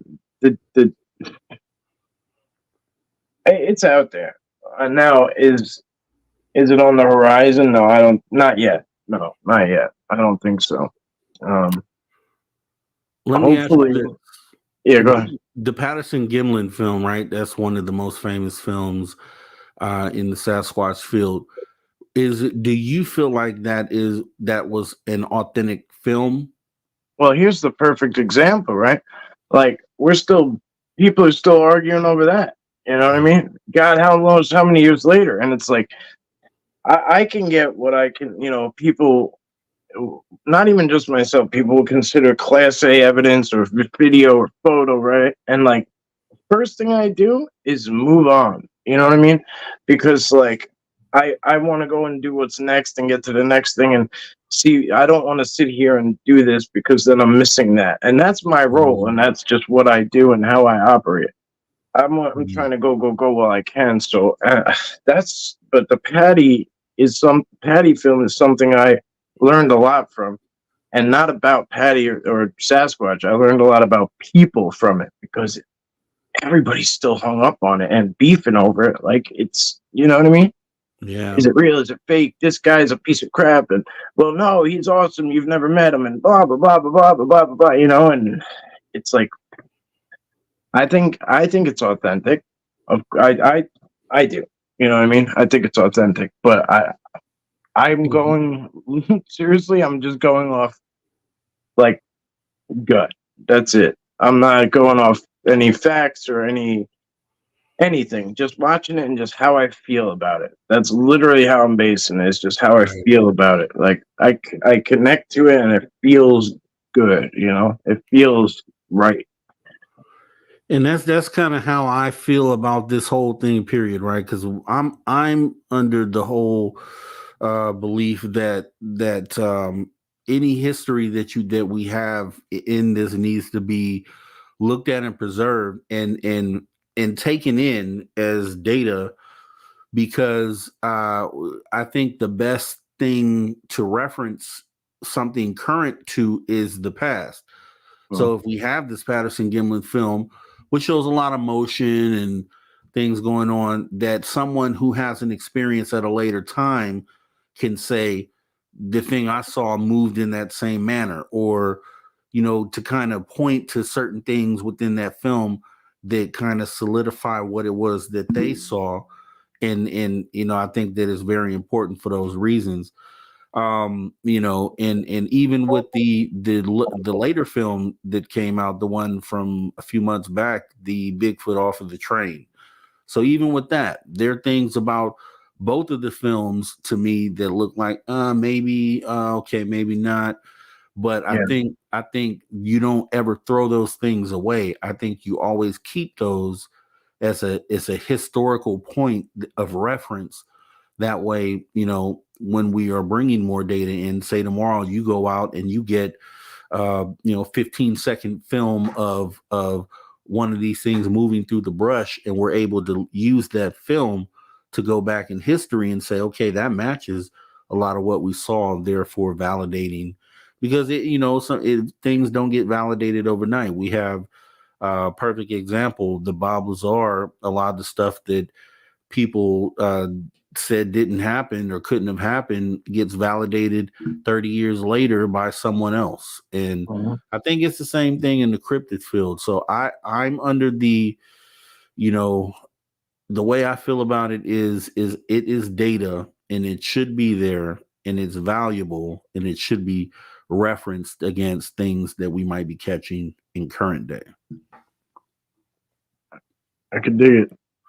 That's what I feel about that. So with that being said, moving into, let's see, we got about 30 minutes on this show tonight. I want to know if anybody, because I haven't been looking at the chat, unfortunately, but if anybody had a question that I missed, please go ahead and put it in there. That way I can go ahead and bring them up.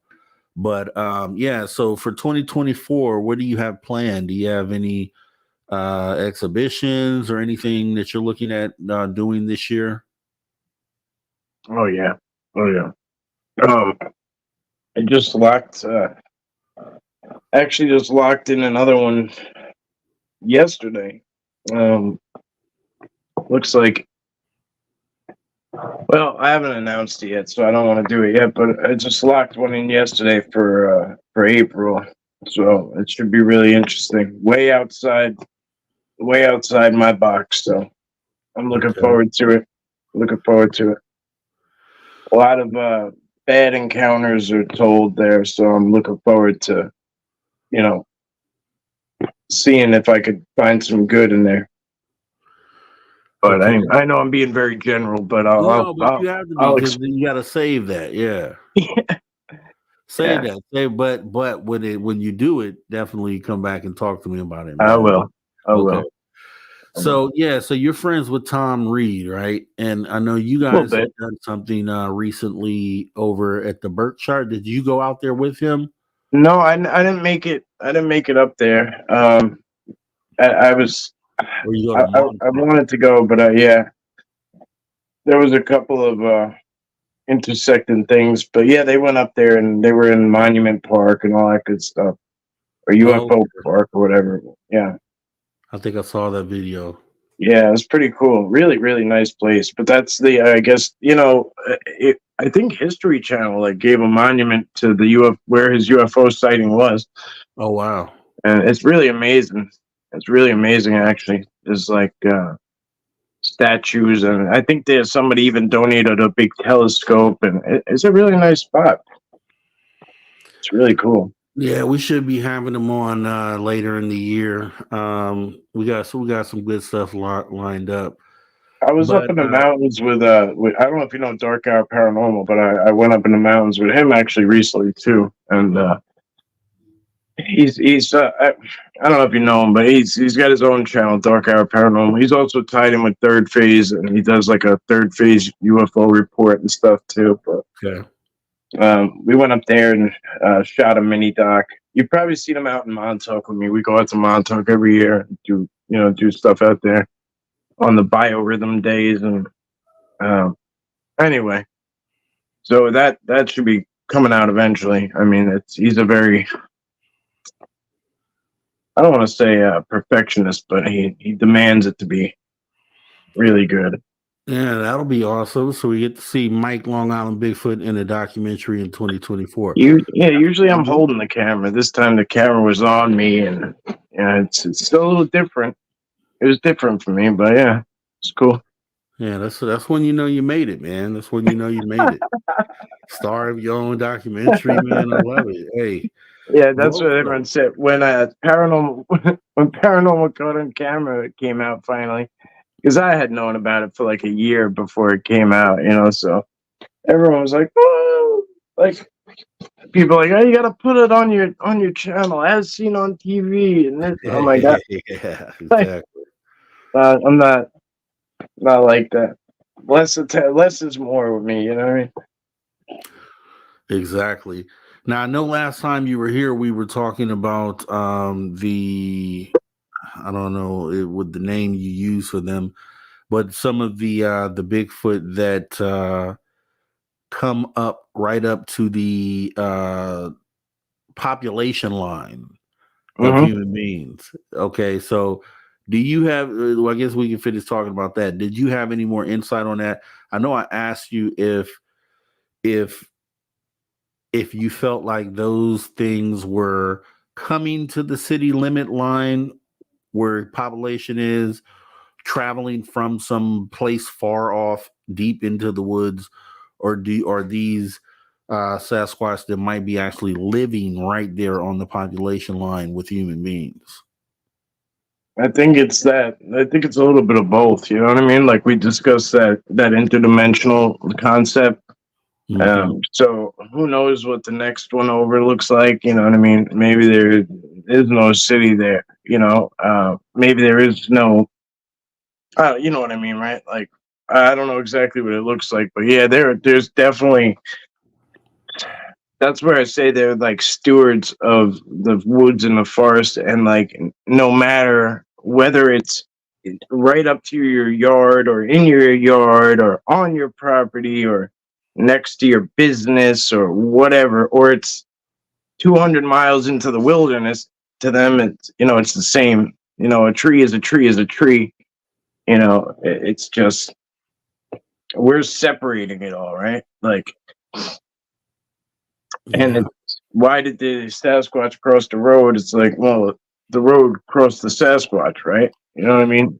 Yeah, actually. It's really the simplest answer there is. Actually, that makes a lot of sense too. Like I said, I've been I'm a person that's trying to get this conversation in front of as many people who are new to this as possible. But the thing is, I don't want to, I guess it's okay to present it in bits and pieces the way that it is being done currently. But I think as far as within the community, the bigger conversation needs to be had.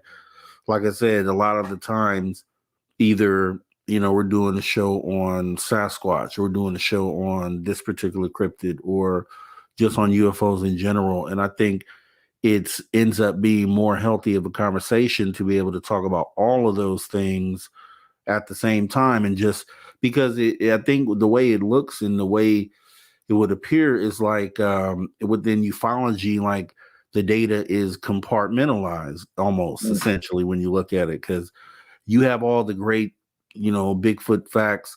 I might have the great white sphere facts and then we have those different type of people within ufology, and the conversations are usually had separate from each other instead of having Sure. them in the same room and kind of cross-referencing the information that we all have in our own respective fields.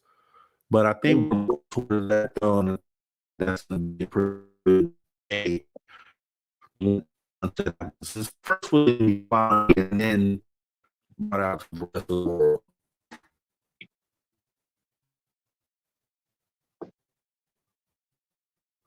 And that's not a question. Let me see. Roger Murray. You started cutting out at the end there. Yeah, it's been, I don't know what's going on. I don't know if it's my internet or if it's yours, because I keep seeing it freezing. I think it's actually frozen on screen right now. No, it's good. Well, yeah, it's good on my side. Okay. But yeah, like let's just say, you're in the UFO community or you're in the UFO experiencer, right? And then I'm a Bigfoot experiencer, and then we're both doing our own thing, but in our minds, we're looking at things from those perspectives, and we're looking at orbs, right? And right, I'm categorizing them over here in the Bigfoot world, and you're categorizing them over there in the ET world. But what if they interlock, and what if they're one and the same, or what if they're it translates over here, or it's useful over here. You know what I mean? Like these like lights and these glowing lights, and things in the woods or shooting into the water or out of the ground or whatever the case may be. Like, who's to say what's what, right? Right. I mean, like I was just saying the other day, if you look at a submarine, I mean, the ones that go deep, deep, deep down, the one man, the ones, like if you look at that cockpit and everything, like it is a space shuttle. To go 10,000 feet under the ocean, that thing is a spaceship. You know what I mean? It takes a lot to work. It takes a lot, and then space shuttle people, they do like water training. Right? And like it's so intertwined, and I don't know. I think there's a lot going on under the water. I know. I kind of just did a Yeah. big spin off there, but No. I mean that's the thing, and that's beautiful actually. That this is because that just points out to what I was saying. Like, it's nice to see someone from the Bigfoot world be able to see and understand some of the things that are happening here on the UFO side of things. And it's just beautiful that we're able to have that conversation. But I agree with you as far as underwater things. I think it's been proven pretty much. I mean, there's been some really crazy, creepy stuff. And here's the other thing. Like, I went on my first cruise ever. Of what, about this time last year? I'm going on another one coming up in March, and it's to Catalina Island and down to Mexico. So Catalina Island is, a lot of people know in ufology, is a hot spot for UFOs, and just that's where they filmed the Tear in the Sky, and they had all that activity going on. But there's been stories of sailors and just different people out there on boats who have been out there in the pitch black night in the water, pitch black. I mean, if you've ever been out on the water like that, away from shore at night, it is like you're in space. Like, you can't see anything. yeah, And I can only imagine having what some of their stories say, all of a sudden the entire beneath them lights up, this huge light. Could you imagine just what that would feel like? And you're miles away from shore, and all of a sudden this huge light comes from up under you and illuminates everything. How just like, and that's kind of what I think about. Then I'm gonna be, I'll have cameras on deck this time when I go out, just to see if anything like that happens. But it's happened to enough people for us to know that there's definitely things under the ocean. sure. What do you really think about? What do you think about that, man? Is it scary for you? Does it keep you off of the water now? Now that you realize that things like that might be taking place, or what do you think? No, not not at all. I mean, it's quite the contrary. I did I grew up on an island, so I mean, water is like it's everywhere. You know what I mean? It's part of me. I'm an Aquarius. Like, I don't know what that means really, but I've always been drawn to water. Like, I'll play in the sink, like, or like, like, I don't know. I'm just big on water. I'm happier in water. I'm drawn to it. I'm comfortable in it. It calms me. I could stare at it. I could stand waist deep in it. I could swim all day. Whatever. I love it. I'm just a water person. But as far as the cruise ship things go, I've never been on one. I've never been out to sea that far. I'd imagine it's a very like amazing experience, but at the same time, very you got to be very trusting too, right? Because I mean, shit, like there's nothing around, right? Like you said, there's nothing around, so you just gotta, kind of hope it floats, for lack of better words. But yeah, if you see something like that glowing like that, I mean, and if you're on a cruise ship, no less. I mean, who do you look to? Who do you talk to? You know what I mean? There's nobody really. Like, the captain's way up there somewhere, right? Right. And like, you don't really get access to him, and like everybody else is just kind of, Joe Schmo, the waiter or whatever, right? And Right.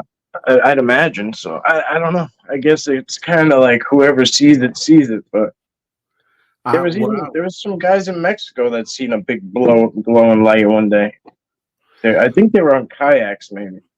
which is just amazingly crazy because I've sat out last cruise, the only cruise I've been on. I went out and I sat out on the deck at night and just to kind of see if anything I would see anything, and I didn't see a single thing, I will say, but it is just amazing how dark it is out there. If I you mean, don't, it if is you don't, dark.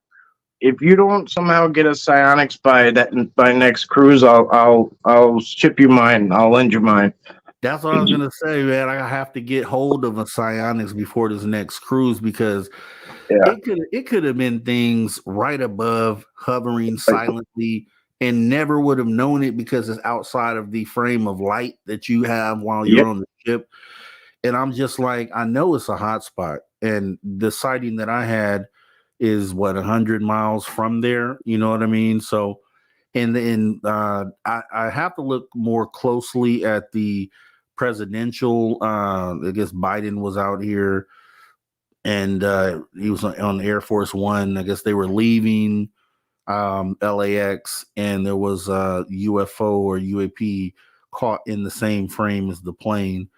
And I wondered because from what I saw, it was definitely a white sphere. I need to look at it more closely, but I'm coming to find out that these things that I've recorded are like normal out here, like they're commonly seen things. And I think that that's kind of where are gathering this research kind of takes us because okay, if this is a common thing, and I think I've proven it with other videos I've done, I've shown other examples. So I think like these are things we could like say, yes, okay, these are this is a specific type of UFO or UAP that is being seen, and kind of put that in the book as an official entry as this is one of the things out there. And I guess if we keep doing that and we keep going down that list of common things, because when you think of UFO, before I have my sighting, when I'm thinking of UFO, I'm thinking of, okay, sometimes I see these orbs, but then other times people are saying yeah, they see actual ships.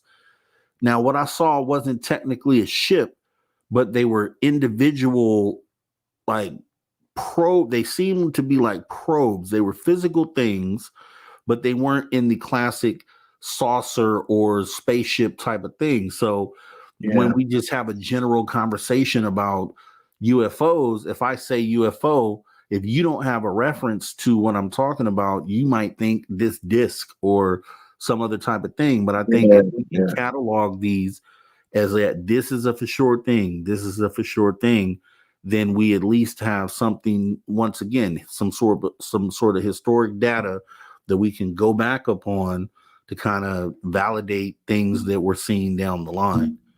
yeah, So that's kind of what I'm doing. You know what I mean? That's kind of like what my whole thing is. Trying to put us in a position where we have enough tools to further the conversation. And I talk to people like you who are doing that, and other people as well. But it's like a really important thing. Like, not that we just talk about this, but that we take the information that we're talking about and use that to put us in a better position. And I think yeah. that's the way to Because keep. I might say, oh, I seen 10 UFOs in 2023, which I did, right? But you might sit there and say, like, this guy's full of it. Now, because you might be thinking of like a triangle crab 20 feet off the ground, right? With lights beaming down over my head and picking up cows, and right? But I'm talking about like little dots that go in the sky that don't add up to nothing that we know of, right? So, like, it's a totally different story. Like, I'm jealous of the people who've seen, like, maybe it's not something to be jealous of. Maybe it's, you know, the fear of God put in you. I don't know when you see one, but, I'm jealous of people who've seen, like, a craft that doesn't belong. You know what I mean? I remember the first time I saw a Predator drone in Afghanistan. When I seen that thing coming in and trying to, land, and I'm looking for the pilot, and there's no pilot, and I'm like looking at the runway, and it's like wobbling in, and I'm like, like, what is this thing? You know what I mean? I'm like, what is that? Yeah. And it I don't know. When I was in Kandahar Airfield for a while, and I would obsess over. There's nothing to do, if you have free time. So I would obsess over the airfield. Our stuff is really amazing. Like it really is. Like when you see what it could do, like in a short distance, I'm sure it's similar at like probably like a Blue Angels or whatever they're called. The air shows, I'm sure they do some cool stuff with the with the aircrafts there, but man, I don't know. That Predator drone anyway, it looked to me like a spaceship coming in. Like it was so weird looking. Yeah. It was so weird looking.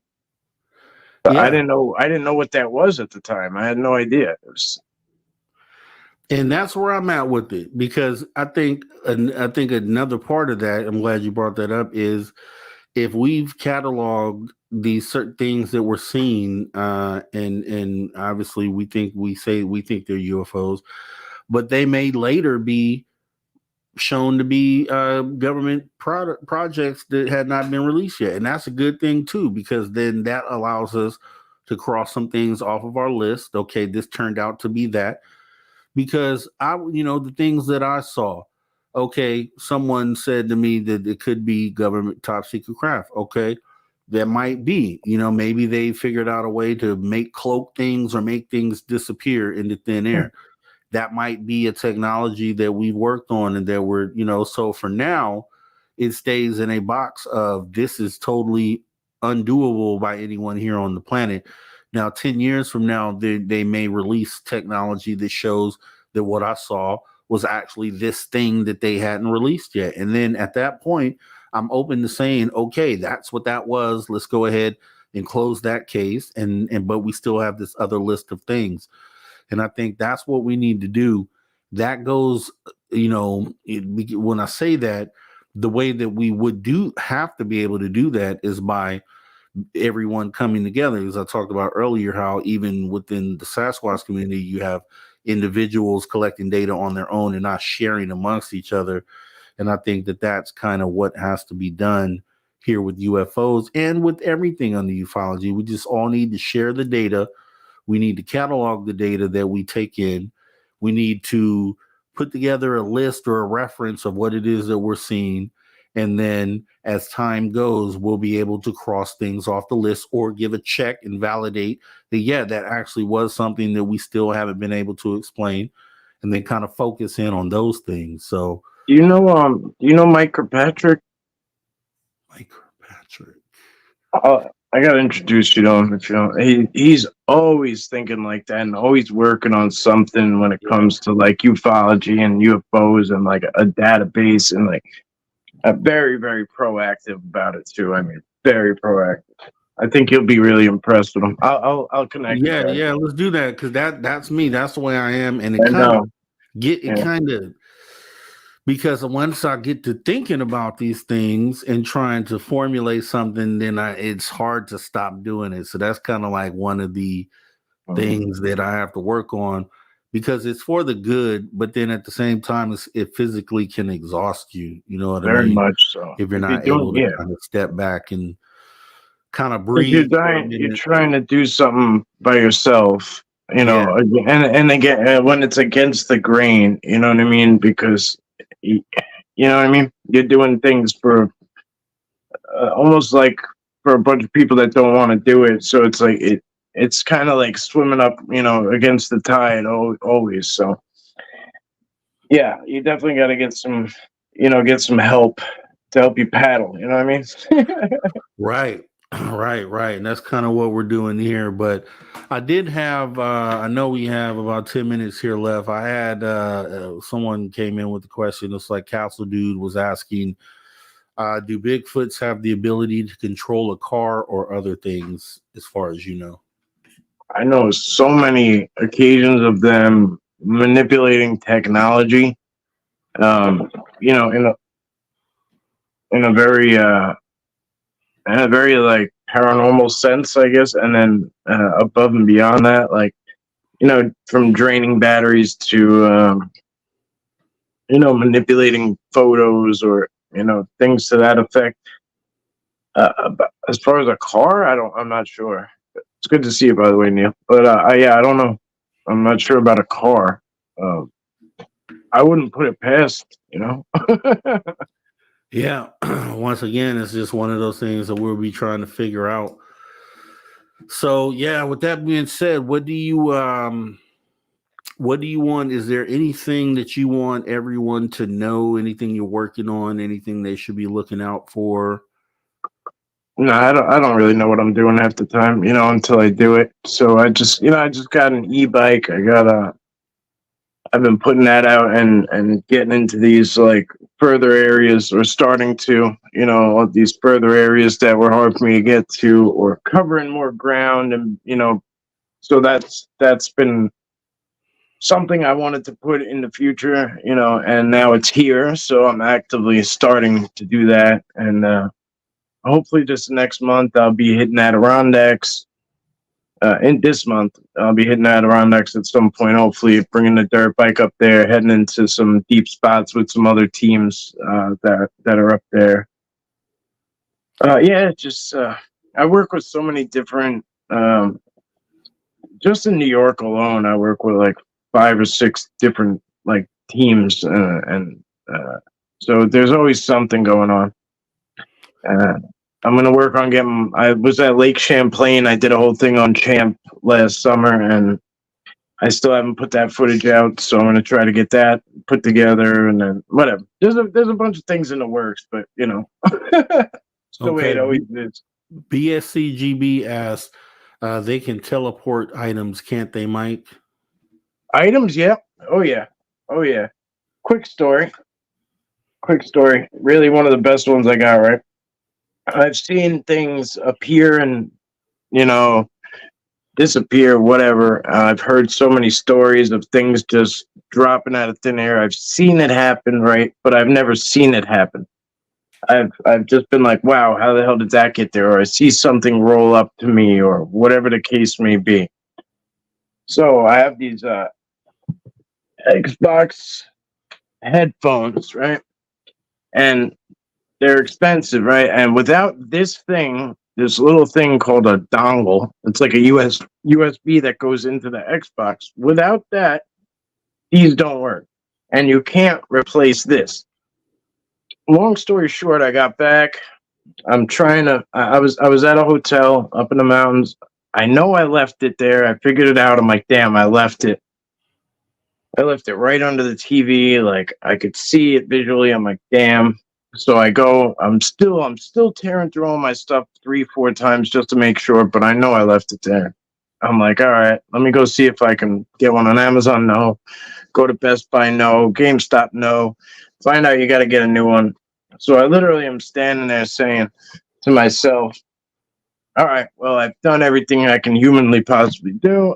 Whatever. I guess that's that. It's gone forever, right? And then I watch it come past my face like this. I watch it fall. Yeah. I watched it fall. So I didn't get the luxury of saying like, oh, maybe it was there the whole time and it fell, out of my bag, or it fell out of my pot, whatever.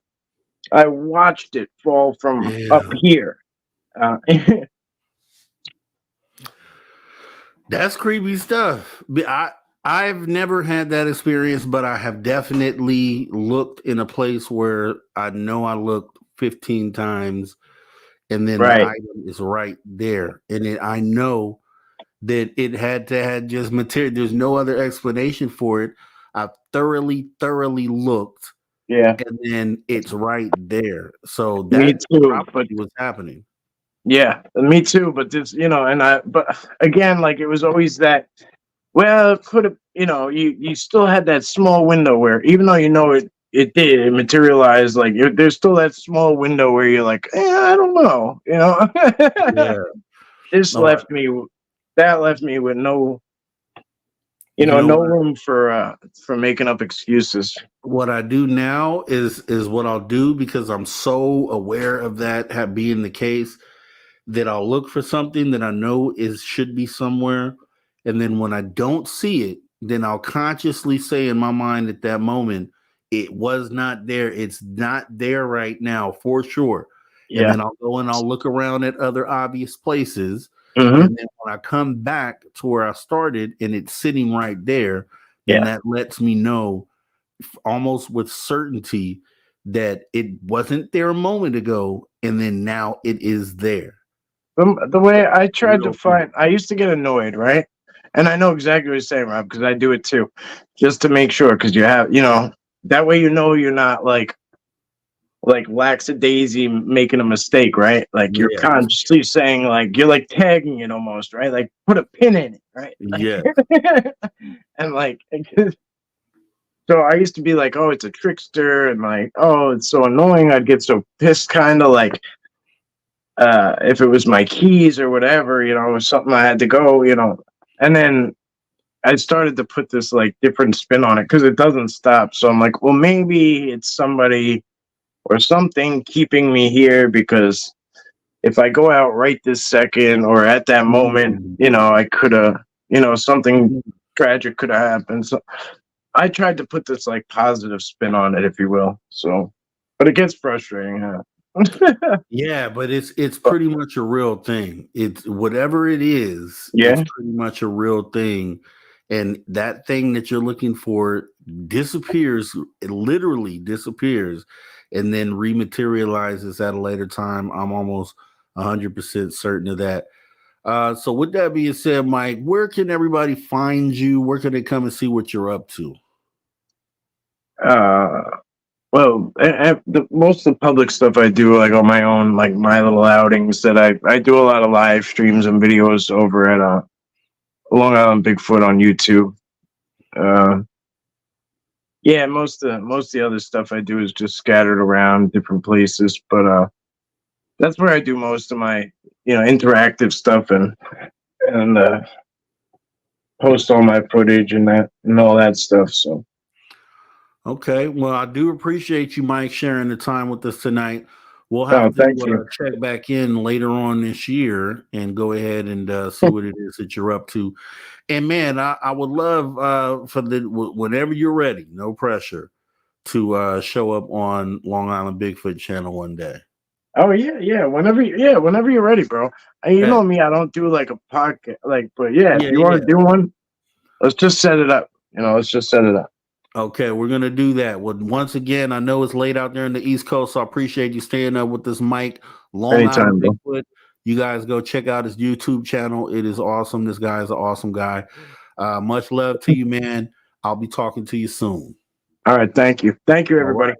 Take care. All right. It's All right, time to brother. pause for the cause with our last break of the night as we get ready to jump into our third and final hour right here on Spaced Out Radio. So you don't go anywhere, and we will be right back.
Hey, welcome back to Spaced Out Radio after hour number 3 with me, your host, Mr. Rob G.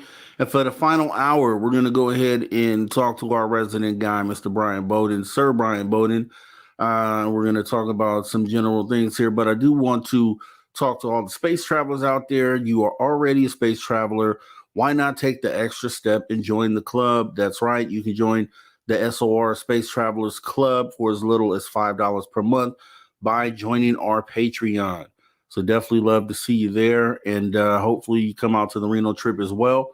But with no further delay, as it shows on the screen here, we have Bowden Talks with Mr. Brian Bowden. Let's go ahead and bring him in. And Brian, how are you this 2024, this new year? Happy New Year, everybody. I guess I'm okay. I'm tired. Same thing. Yes, I sir. apologize. Like last week was really, really crazy. So I should have told you. No, you're good. We had the archive show last week, so you're good to go. Yeah, I figured, the weekend, the holiday. Yeah. We whatever. came and did an awesome New Year's show, though. I don't know if you caught that, but that ended up being a great panel. You did invite me, and I literally would have loved to do it, but I had people at my house. And Yeah, if I went on the air, I think I probably would be dead right now. A lot of people would kill me. Yeah, hey, look, I faced the same thing. And it was small, but it was enough where, it was a little bit crazy. But I mean, I don't know what you guys have been talking about beforehand. I was actually doing an interview with a couple of guys prior to this, good guys out of Vermont. And there's a lot of really crazy stuff going on right now in Florida. Okay. A lot of crazy stuff. My youngest daughter, I think it was on the 29th, she had her friend sleeping over at the house. So, and she's 12. So they're, these 4 12-year-olds doing their thing. And I was coming in at 10:30 at night. They're trying to stay up at late. And I think the last time I was here, I showed you the UFO I caught on December 10th. Mm-hmm. If I'm correct, I caught a fleet of 7 UFOs. And I'm sorry about the camera, folks, but this is what I'm carrying with me 24/7. I do have a Sony A6 that would take so much better pictures and video, full frame, the whole thing. I don't carry it all the time. And hello, everybody in chat. Thank you. So I'm hanging out on my back lanai. That's what they call it down here. It's a porch, like, whatever. It's a lanai. They want to make it sound fancy. And it's 10:30. I'm going in to get something, swap out for another Fanta Zero, and there is a UFO that is coming right at my house, and I got it, and I'm going to share it with everybody. Oh shoot! Here we go. And I went up like 1 second prior because I do drop an F-bomb on it. And I don't want Dave to bleep me or get me, get me in trouble. But I just brought up I'm shared it right now, and just tell me when I'm ready to go, because it's kind of filling my screen. There we go. So I'm gonna play it. This is exactly what took place. Get unusual right now. That is odd.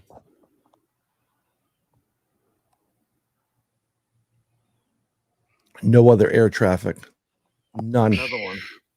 And this was big, and it was Boulder.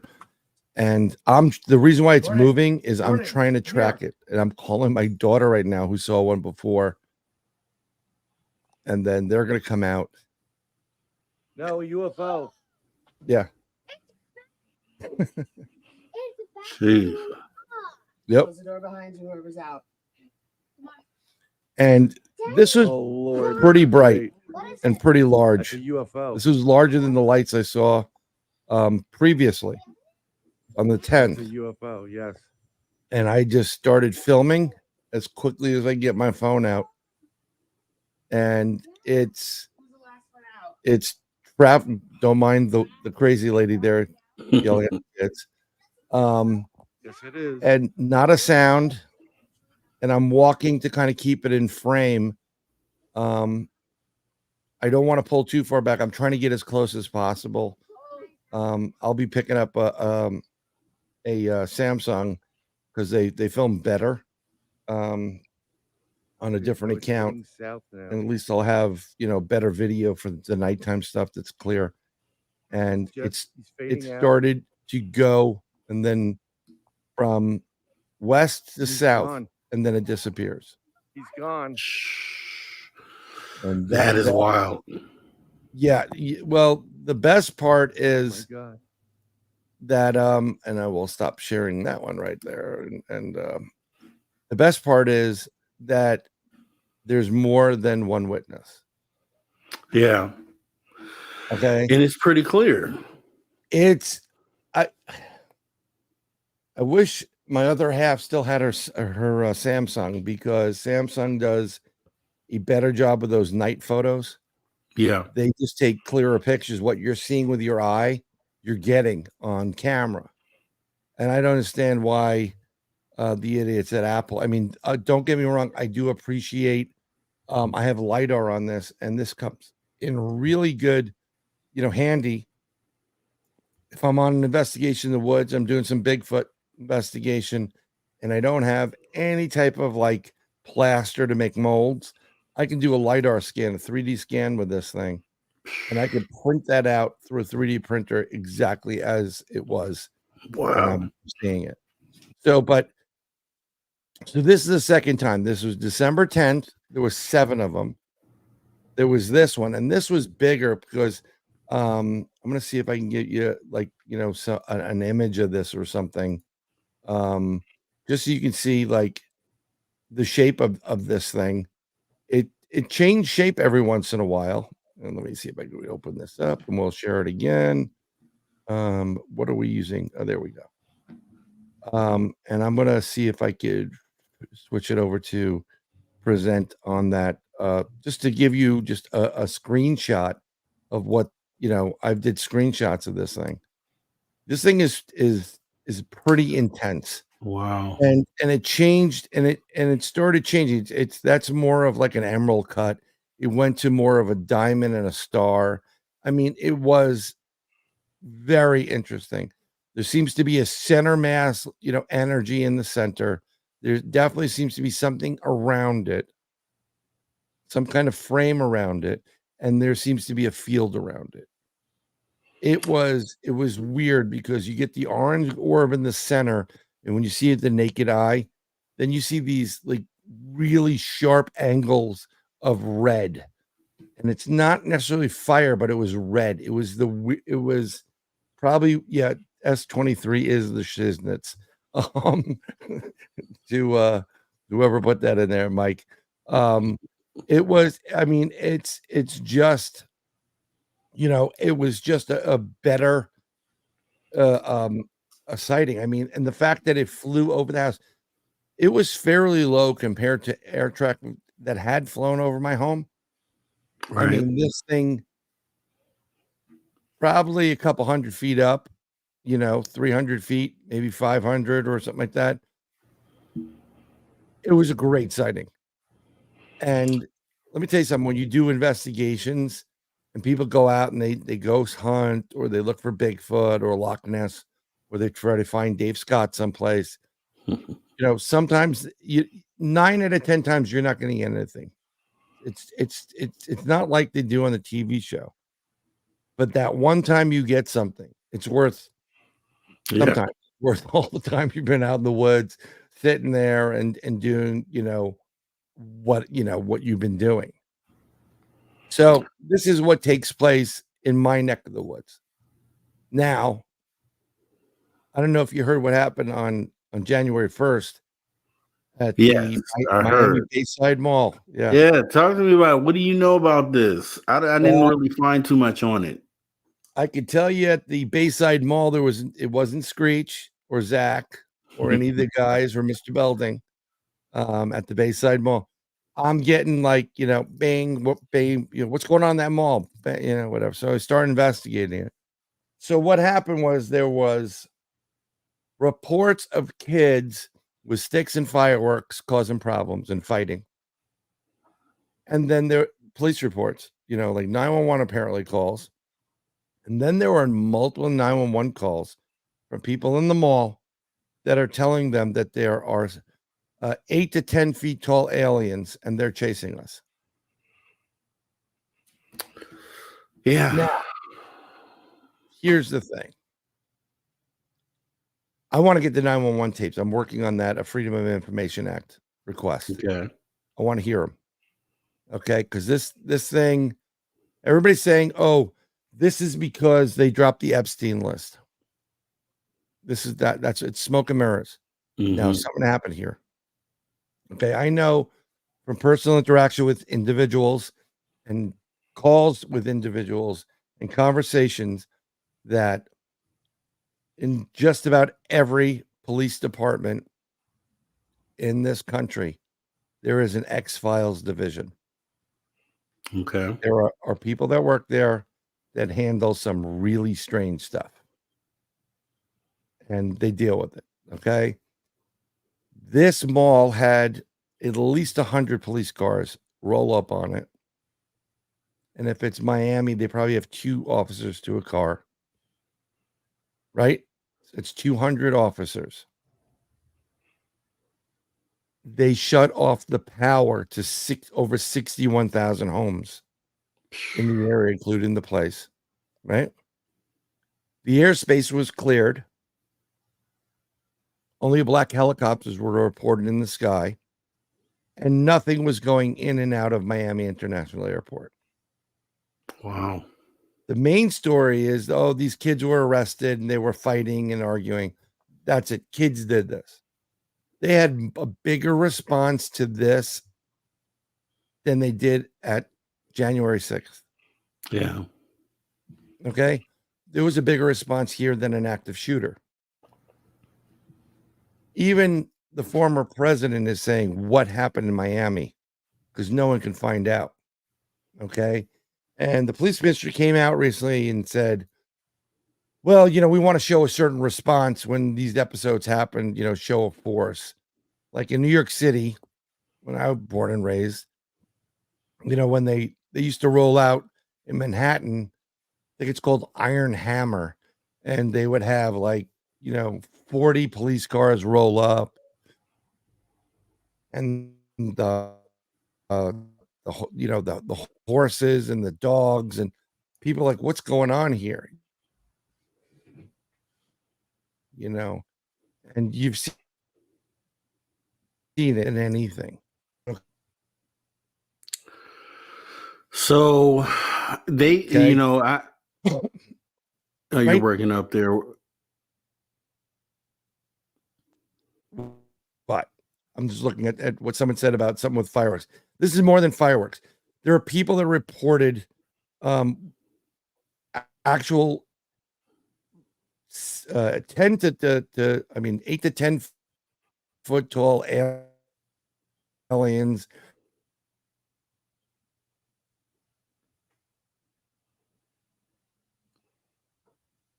that were chasing after people. There was a guy that was with his girlfriend in Foot Locker. They heard some. Am I still here? Because let me know. Yeah, you're here. You're breaking in and out.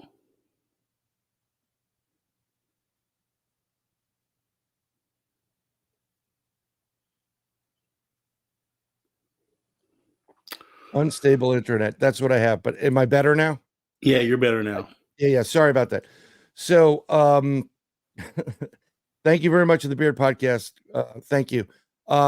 So he's saying that he's watching these people start running. So he's like, yo, people are running. That usually means something's going on. Yeah. And as he goes out, right, to run, whatever direction they're running away from whatever, he sees what he says it looked like a 10-foot creature that was running after the people, and it was glitching. So it's running, it's kind of flickering, and then it flickers off, and the next thing you see is when it comes back again, it's closer to the people. Okay? There's another guy who's a graffiti artist out of New York that was down in Miami for some expo. He's hanging out in the mall with a couple of his buddies, and they're looking down from like whatever, the third floor or above, and they can see these kids hanging out there. And he says they have something that looks like a DVD player. And they start, they put it on. It's like, you put it on, you put it on. They turn it on. It starts popping. The lights start popping around it. People run over to see what it is. Then it starts sizzling. He says like a field opens up around it. And then he sees what looks like a leg come out, an arm come out, and then the body come out. Okay. So I'm trying to find, someone has to have footage that was in that mall running and gunning, right? So the only footage you get to see is what they release. People are filming from multiple locations.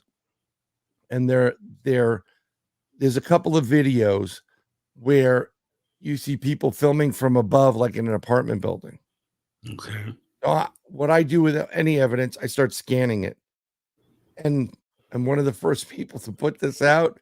Never get credit for it. But there is a being walking in front of the mall that seems to be absorbing the light. And if at the height of where this person is videotaping, this creature has to be close to 10 feet tall and almost upwards of hundreds of pounds. I'm talking like 600 to 800 pounds. Wow. And it walks back and forth. So I took whatever video it is. I'll share it as well. Oh, you have that. Great. Yeah. And Okay. you'll see it walking. I try to put a circle around it, and I'm sure I slow it down a couple. You see it walking right there. He pans away, but it's right in front of those stairs. Oh, okay. I see something there. Yeah. Yep. This thing is large. These are all police cars. This is what I'm getting so far from this. Okay. They responded to this because they knew something was going on in the area. This isn't a random thing. The powers that be, call them Men in Black, call them the government that deals with this stuff. Something was in this area, and they were looking for something. And when these calls came in that this thing was at the mall, they went into overdrive. They shut the lights out at this place. Okay. They shut the lights out and the power to 61,000 homes around it, because they didn't want whatever it is to use it to manifest and either escape or do something worse. Wow. Okay. This is just my assumption Right now. Okay. And I'll tell you why I'm saying that. There are beings that are out in the galaxy, the universe, that are flesh and blood, but there are also ones that can go flesh and blood interdimensional. And as we're having this conversation right here, there's also another one that's taking place, but we're more powerful than that. When you glitch and you're in a different dimension, and that's why you're glitching, you're trying to get from one point to another. Okay, you need more energy to convert it to get to another. It's kind of like in the old days. I don't know how old some of you people are, but there used to be a time when you could watch TV, and if you twist the antenna the right way, you get two different shows going at once. Yeah. On the same channel. Same principle.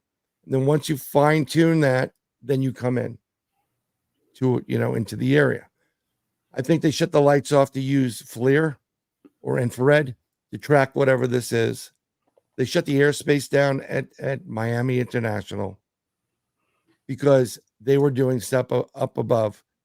Black helicopters, the works were there. So everybody's asked, like, well, where the hell are the videos? Come on. Who doesn't videotape this stuff? There's always some kind of, video on one of the stupid channels they have out there. Right. 30-mile zone, right? TMZ has something. There's another person that reported, and this is through comments. They were at the mall. Everything they said is true. There was it was 8 to 10 feet tall.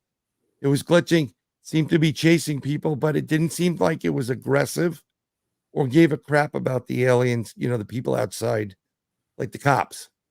Didn't care about it. And every time it glitched, it would come back closer.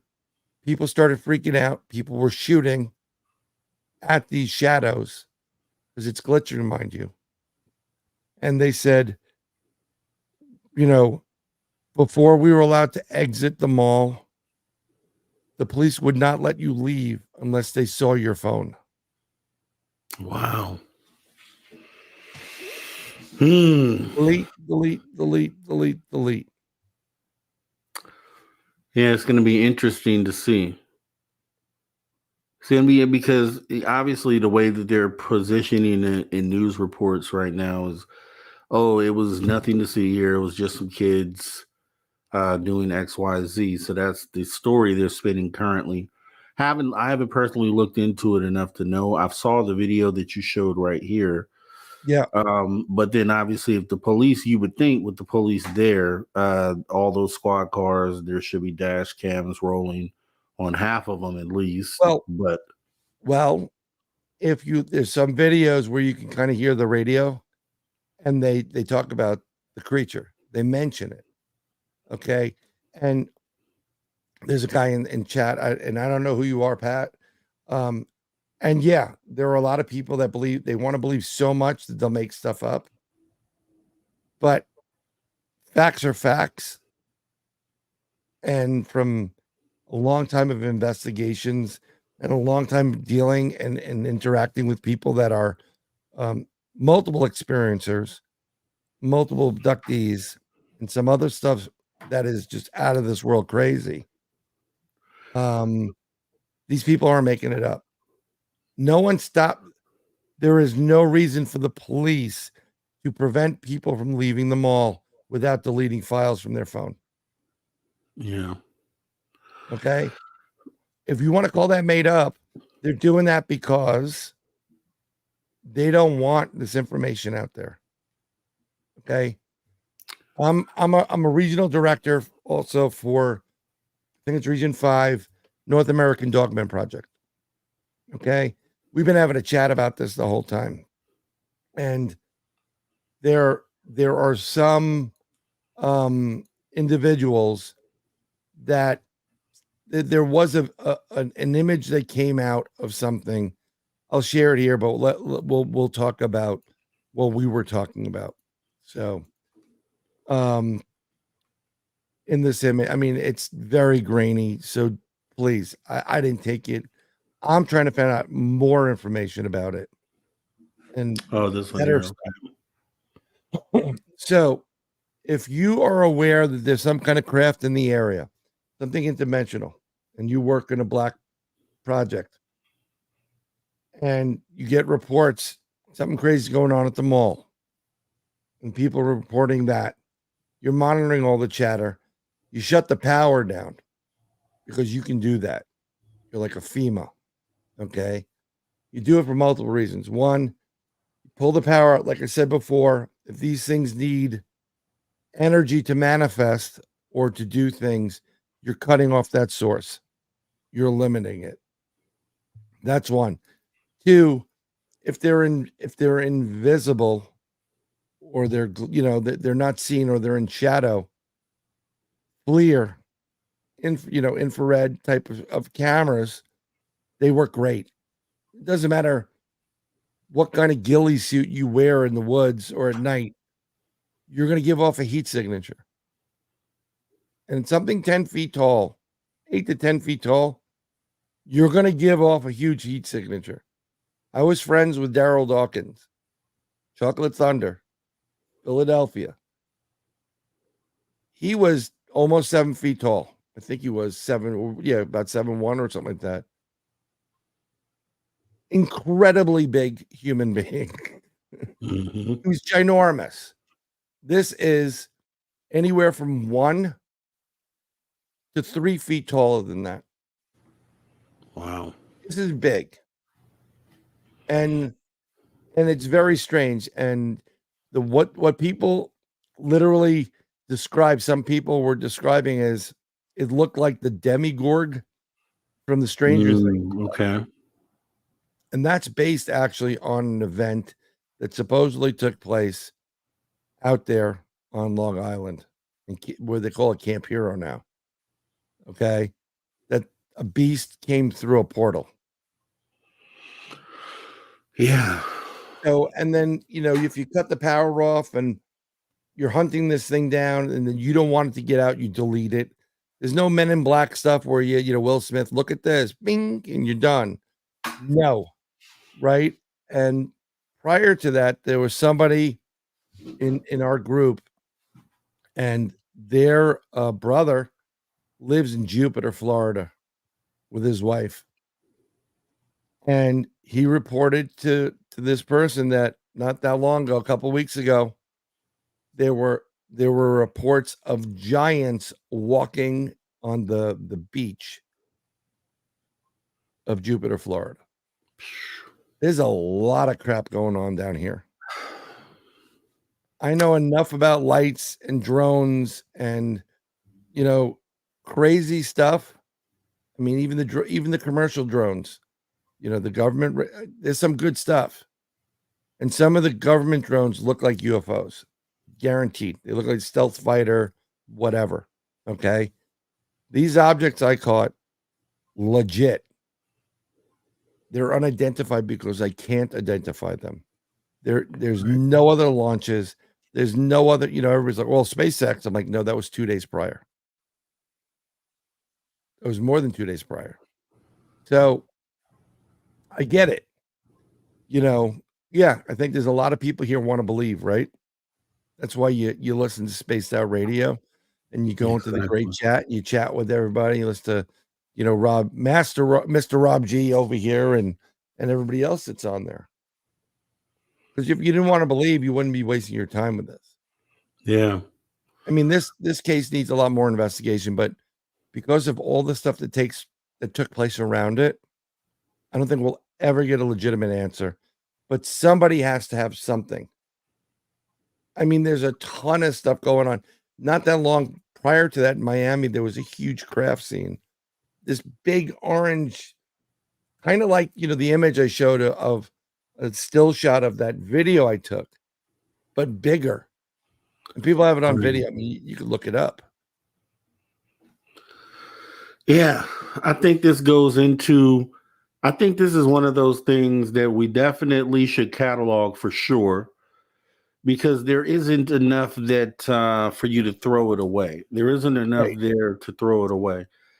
And then I'd say when you go back and you look at some of the other stories from this year, which be the Peru ETs, and then you have the Las Vegas ETs, which that seems to be the most believable out of those two, Peru or Las Vegas, that story. But then when you start lining those things up, and I think it's just good to have these things cataloged, because you're seeing similarities in some of these cases. And, you may be able to describe something away, or you may be able to confirm something just by at least keeping it in the catalog. So I'm not about kicking it out immediately and saying there's nothing to it here. I think, like Brian stated, it should be further examined and then thrown away when there's nothing left of it. But I think, go ahead. No, I'm with you. This is how I operate, right? So I get as much evidence as I can. I start investigating, start researching, start trying to contact other people in the area. I'm trying to get down to the area, but it's well after the fact. Whatever's there is gone.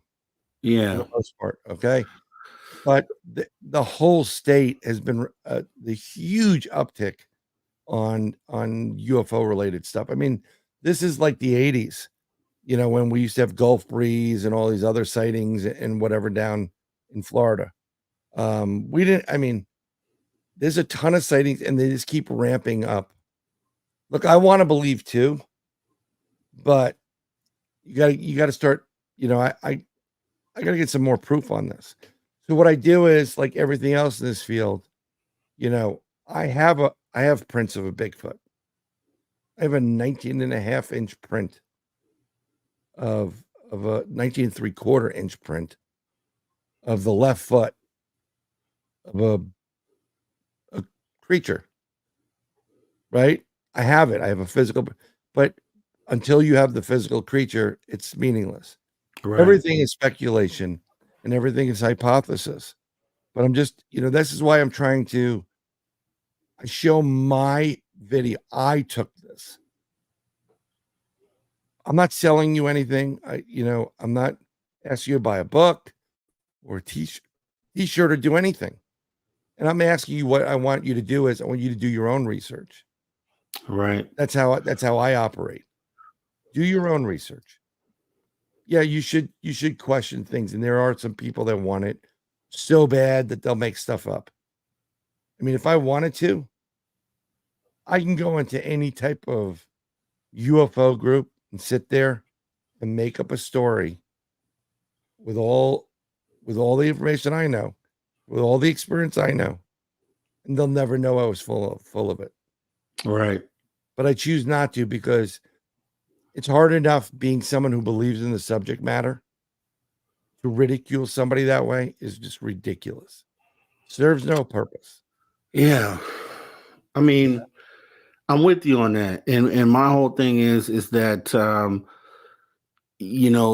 I just really feel like things should be examined thoroughly before they're thrown out. And regardless of what it is, even with those mummies from Peru, the mummies from Peru, they look fake. Everybody feels like, okay, they're fake. And I've even said there's nothing to see here. But I think what should still happen, and what should be the rule for every case of things that are presented, is that they're thoroughly examined, and that way we can rule these things out. Yep. So we can clear the plate, and the things that'll be left over are the things that are actually anomalous and things that can't be explained. But then, just like I was stating earlier, just having historical record for something. So a lot of people didn't believe the Las Vegas ETs were real. However, we had the police report where the guy on 911 describes these beings, and he sounds pretty authentic when he's saying it. So we have that. So that way, when we have these Miami ETs showing up, they happen to be in that 8 to 10 feet range, same as what this guy was talking about. And it could just be that there was nothing to it, but it could be that the clue that we had from this previous sighting validated what happened in this one here. Right. And Or that's what we have to validated the do. previous sighting. Or validated the previous sighting. Exactly. I mean, nothing's worse than experiencing something and no one believes you. Right. Right. And I'm going to use a really tight example. This happens a lot. When a child, a son or a daughter has, gets touched or whatever from a really weird neighbor, or, Joan wouldn't do that. Right. Yeah. Well, you know what? I'm not trying to be a pessimist, but one, don't let your kids go out of sight. And, it's happened before. So right. I can't, when someone comes to me and say, what do you think of this? And they should send me a photo. I'm like, there's not enough evidence here for me to give you a definitive answer. I need more information. Right. I can't discredit if you went out and you saw a dinosaur, Plesiosaurus, I don't know, flying over Catalina Island, right? People are like, oh, that's probably a hang glider. I mean, no, it had that, the head, and it had everything it needed. I can't discredit what you saw. Right. I can only take you as your word, and then I have to go investigate. And then hopefully you get somebody who goes, you know what? I saw the same thing. I was on a fishing boat, and it was definitely a Plesiosaurus or whatever it is. There's got to be people that come out with this. And and what's interesting is the guy that the guy that talked about him and his girl being a Foot Locker, he doesn't really post much. He's not a troll. He's not the guy going around, post like once, maybe every couple of months, maybe. Okay. He's not the serial, like, I'm going to make a video of this. I'm going to make a video of this. I'm going to make a video of this. And then, after they stop getting attention, they're starved for it. So they try to set up scenarios or they script things, and this happens on a lot of the paranormal programming you see now. Like, reenactments, and they're making it up. Right. I'm saying everybody. So, you can't discredit what somebody said. You can just say, okay, I'm putting it here and I'm looking for more information. Yeah. That's how it should be. Because I'll tell you what, when I have my sighting within that process, because I immediately put it up for skeptics to look at and come up with explanations. I immediately did that. But then I saw it. What made me realize was that there were a couple of other sightings that were brought to the public that a lot of people in ufology immediately just debunked and stated without any real facts or evidence to say that it wasn't real. Pretty much debunked some things that after my sighting led me to believe that those things were actual real sightings. And so what that showed me is that there are a percentage of sightings that come across our table here in ufology that get immediately debunked that should not be debunked. Right. And because of that's why I take such a slower stance on a lot of these sightings, even if they sound ridiculous, even if they sound implausible. Well, let's look through it first. Let's take a look at it. Let's give it its fair shake before we just throw it out, the baby out with the bathwater. And I think everybody should do that within ufology, because we've thrown away a lot of great cases that were actually things that could not be explained if you really spent the time with it. And there's some other things too. I mean, just think about this, right? Let's say we didn't have TV. We didn't have the, television, the internet, whatever. And someone comes up to you. I'm like, I just saw this really strange thing. It's alien. It's got to be not from this planet. And it's got this weird shape to it, and it changes colors and it can change its shape. And I thought it was a rock, but it wasn't a rock. And then when I went over to it, it moved over and then it became a board and it changed its all appearance. And you'd be like, what is this mystical, magical creature? Right. Because you didn't know about octopuses. Right. Exactly. You've never seen an octopus, right? You've seen it on TV, but you never. This is the point. When these people, because you're on TV doesn't mean you're an expert, and I'm not an expert either. I know a lot more stuff than a lot of other people. There are people that have had, because I've had certain experiences and interactions. Some people had more than me. Okay. A lot of times people are trying to. I want to know what the motive behind debunking certain things are. And to a certain degree.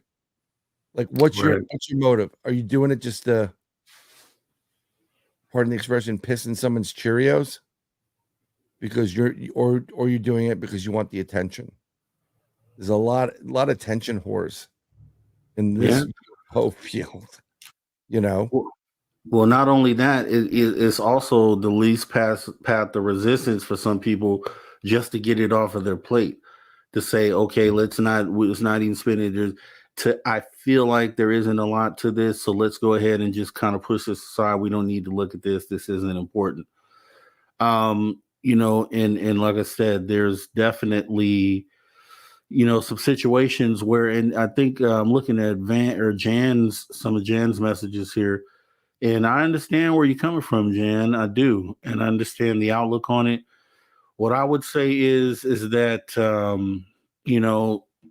even if there's a lot of stuff we don't know or that we're figuring out by the day.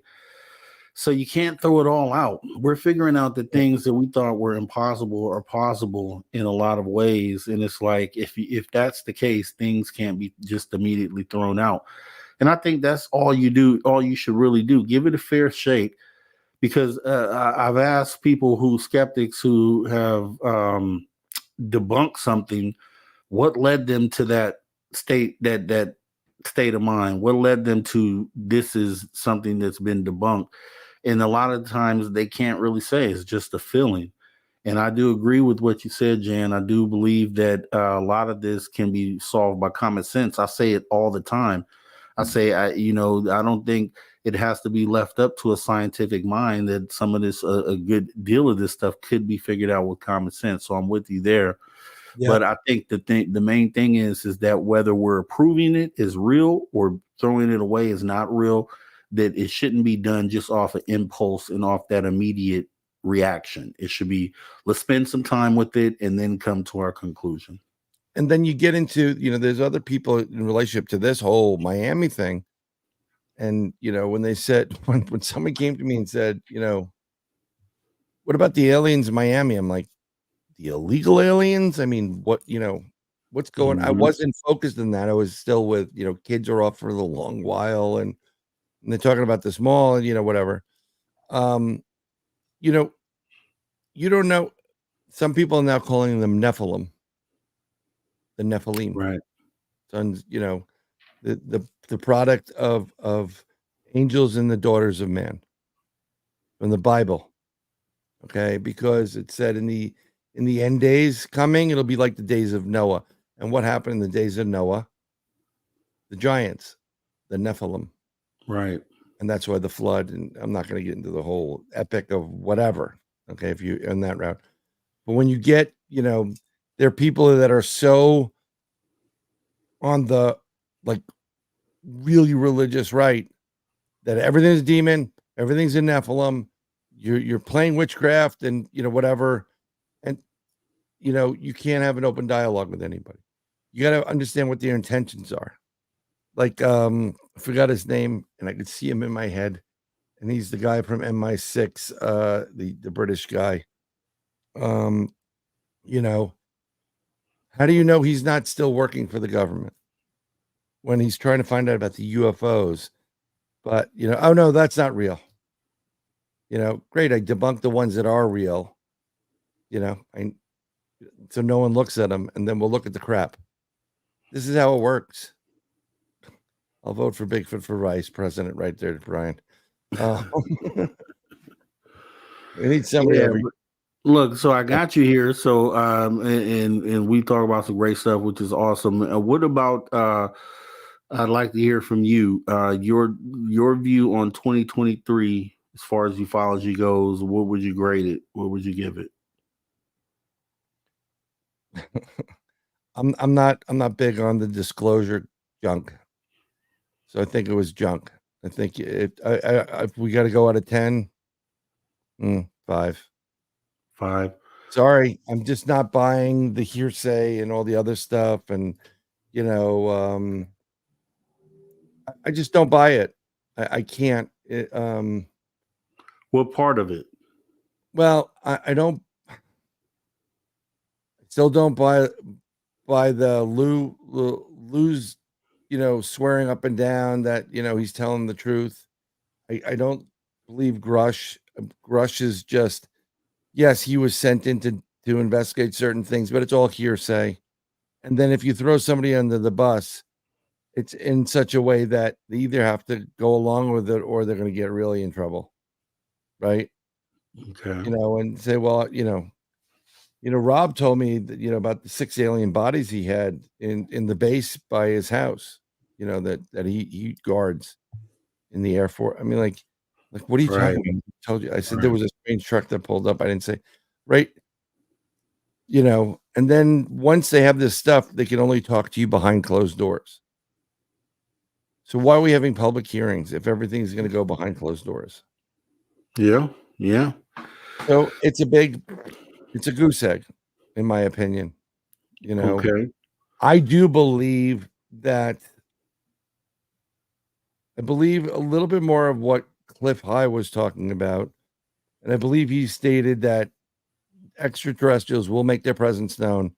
He did state at one point in April of this year. That's 2024. 2024. I don't know about that, but I think we're getting to the point where everything's so crazy that we need something to shake us up and say, snap out of the crap you guys are doing. You guys are fighting there. You're fighting there. You're fighting there. You're fighting there. They're stealing from all of you. Something's going to come down and like, yeah, we're here. Yeah. You guys have screwed up, Okay. Well, that's good. I mean, that's positive. I mean, you feel like there's something happening this year. I mean, that's a good way to look forward to something positive happening for humanity.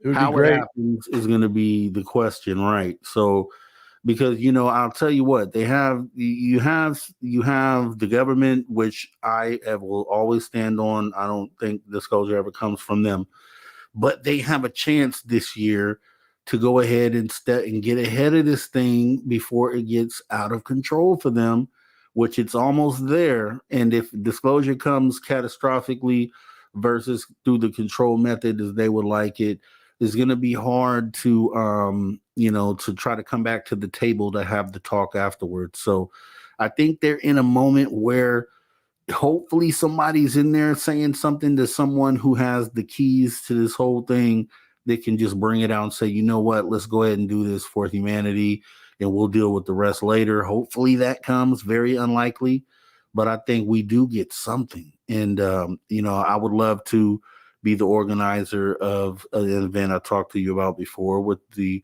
CE5, and maybe having a situation where we could help bring that into everyone's reality, and if other things don't move this year, so it'd be something to look at. I've done CE5s for large crowds, and I brought craft in every time. We had 2 times there was a very obnoxious person there, and the crafts that were on the outskirts wanted to come in, but they just stayed there. The other time up in Pine Bush, we had about 130, 140 people, including the chief of police. And we bought a huge craft in above everybody's head. I mean, huge. Okay. To the point where I was like, am I seeing what I'm seeing? And it did some, acrobats. It went out. It was an incredible experience. Are you going to be in Reno for this fan party? I'm trying to get there. Yeah. Okay. That'd be awesome if you make it. We should arrange something if you get there. So that would be no problem. I mean, if Dave's listening, he could go a little bit more east next time. Since Florida's such a hotbed, you're making my life easier. Go to Florida. Yeah. Well, I know Derek Galloway's been trying to push that. He's from Florida, so they've been trying to get Dave to go over to New Orleans and then further and further east. So I don't know how that works out. Dave's a West Coast dude, and he just loves the West Coast. Taken by some vampires in New Orleans. Never seen All right, again. Brian. Well, we're going to go ahead and wrap it up, man. I do appreciate you coming in tonight, and it's been an awesome conversation. We'll get more into, hopefully we get some developments in this whole Miami thing, and we can talk further about that next week. But yeah, we'll talk also again during this week, so I'll reach out to you as well. Outside of that, man, have a great rest of your night. Have a great 2024, and thanks for coming in. Oh, it's my pleasure to be here. And catch me on the Three Beards every Wednesday from 8 p.m. to whenever Eastern. Do that. Thank you. Do that. All right. Take care, man. Bye.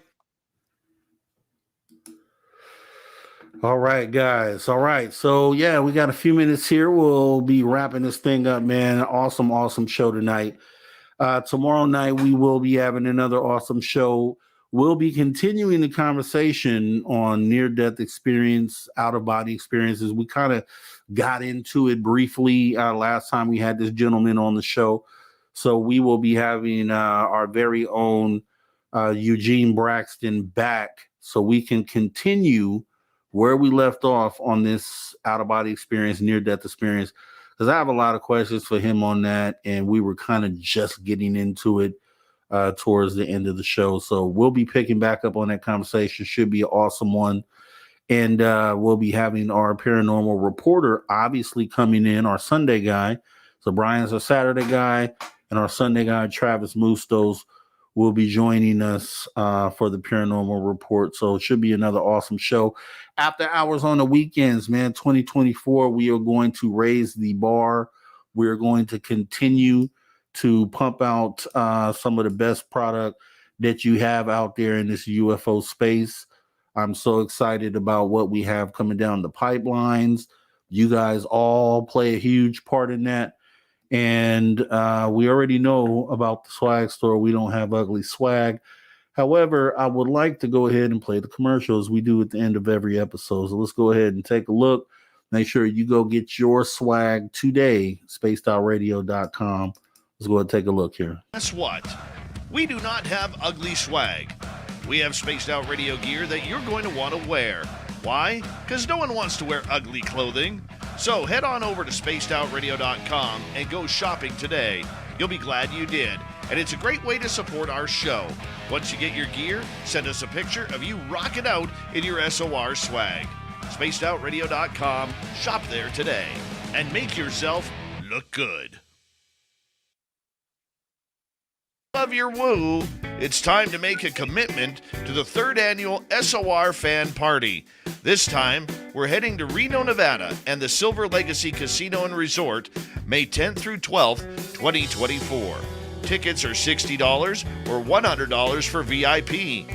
With that, you get a free radio show. You get to hang out with celebrity guests from Spaced Out Radio, including our team, who are coming to hang out with you. You get to meet the entire team, like Science Bob, Merle, Melinda Leslie, Geraldine Orozco, and more. It's a weekend packed with adventure, and we want you there. After all, we're doing this for you. Find out more and get your tickets at info@spacedoutradio.com and book your hotels today at the Silver Legacy Casino and Resort in Reno, Nevada. Come join us for the S.O.R. fan party, May 10th through 12th, 2024. All right. Awesome stuff. And once again, another awesome show. If you have not had a chance to go back and check out last week's New Year's show, it was off the chain. It was a great show. We had legends on stage here. We had a great panel. We had Melinda Leslie. We had Jim Goodall. We had Science Bob. We had myself. We had Travis Mustos come in a little later in the show for the paranormal report. And then we had Mr. Dave Scott himself show up and wish everyone a happy new year. That's kind of where we have gotten this 2024 started. We're starting from that day forward. We've experienced a lot of growth. We do appreciate that. I know we see a lot of new names in the chat. And I think I want to thank all you guys for coming in and supporting Spaced Out Radio, making this a special place to be. I know you, the viewer, you in the chat here, you make it a really comfortable for a lot of our new viewers to come in. They, have a great time in the chat. They enjoy the type of people that we have here in the chat, the love that we show here at Spaced Out Radio. So, what we keep saying what this Reno trip is, it's a fan party. It's a party for the fans, and it's a place where we want to meet you. Right. So it's not about you meeting us. It's about us meeting you, and we would love to see you there. So however you get there, we'd love to see you there. And I think this year is going to be a great year for ufology overall. This is the first broadcast for After Hours here in 2024.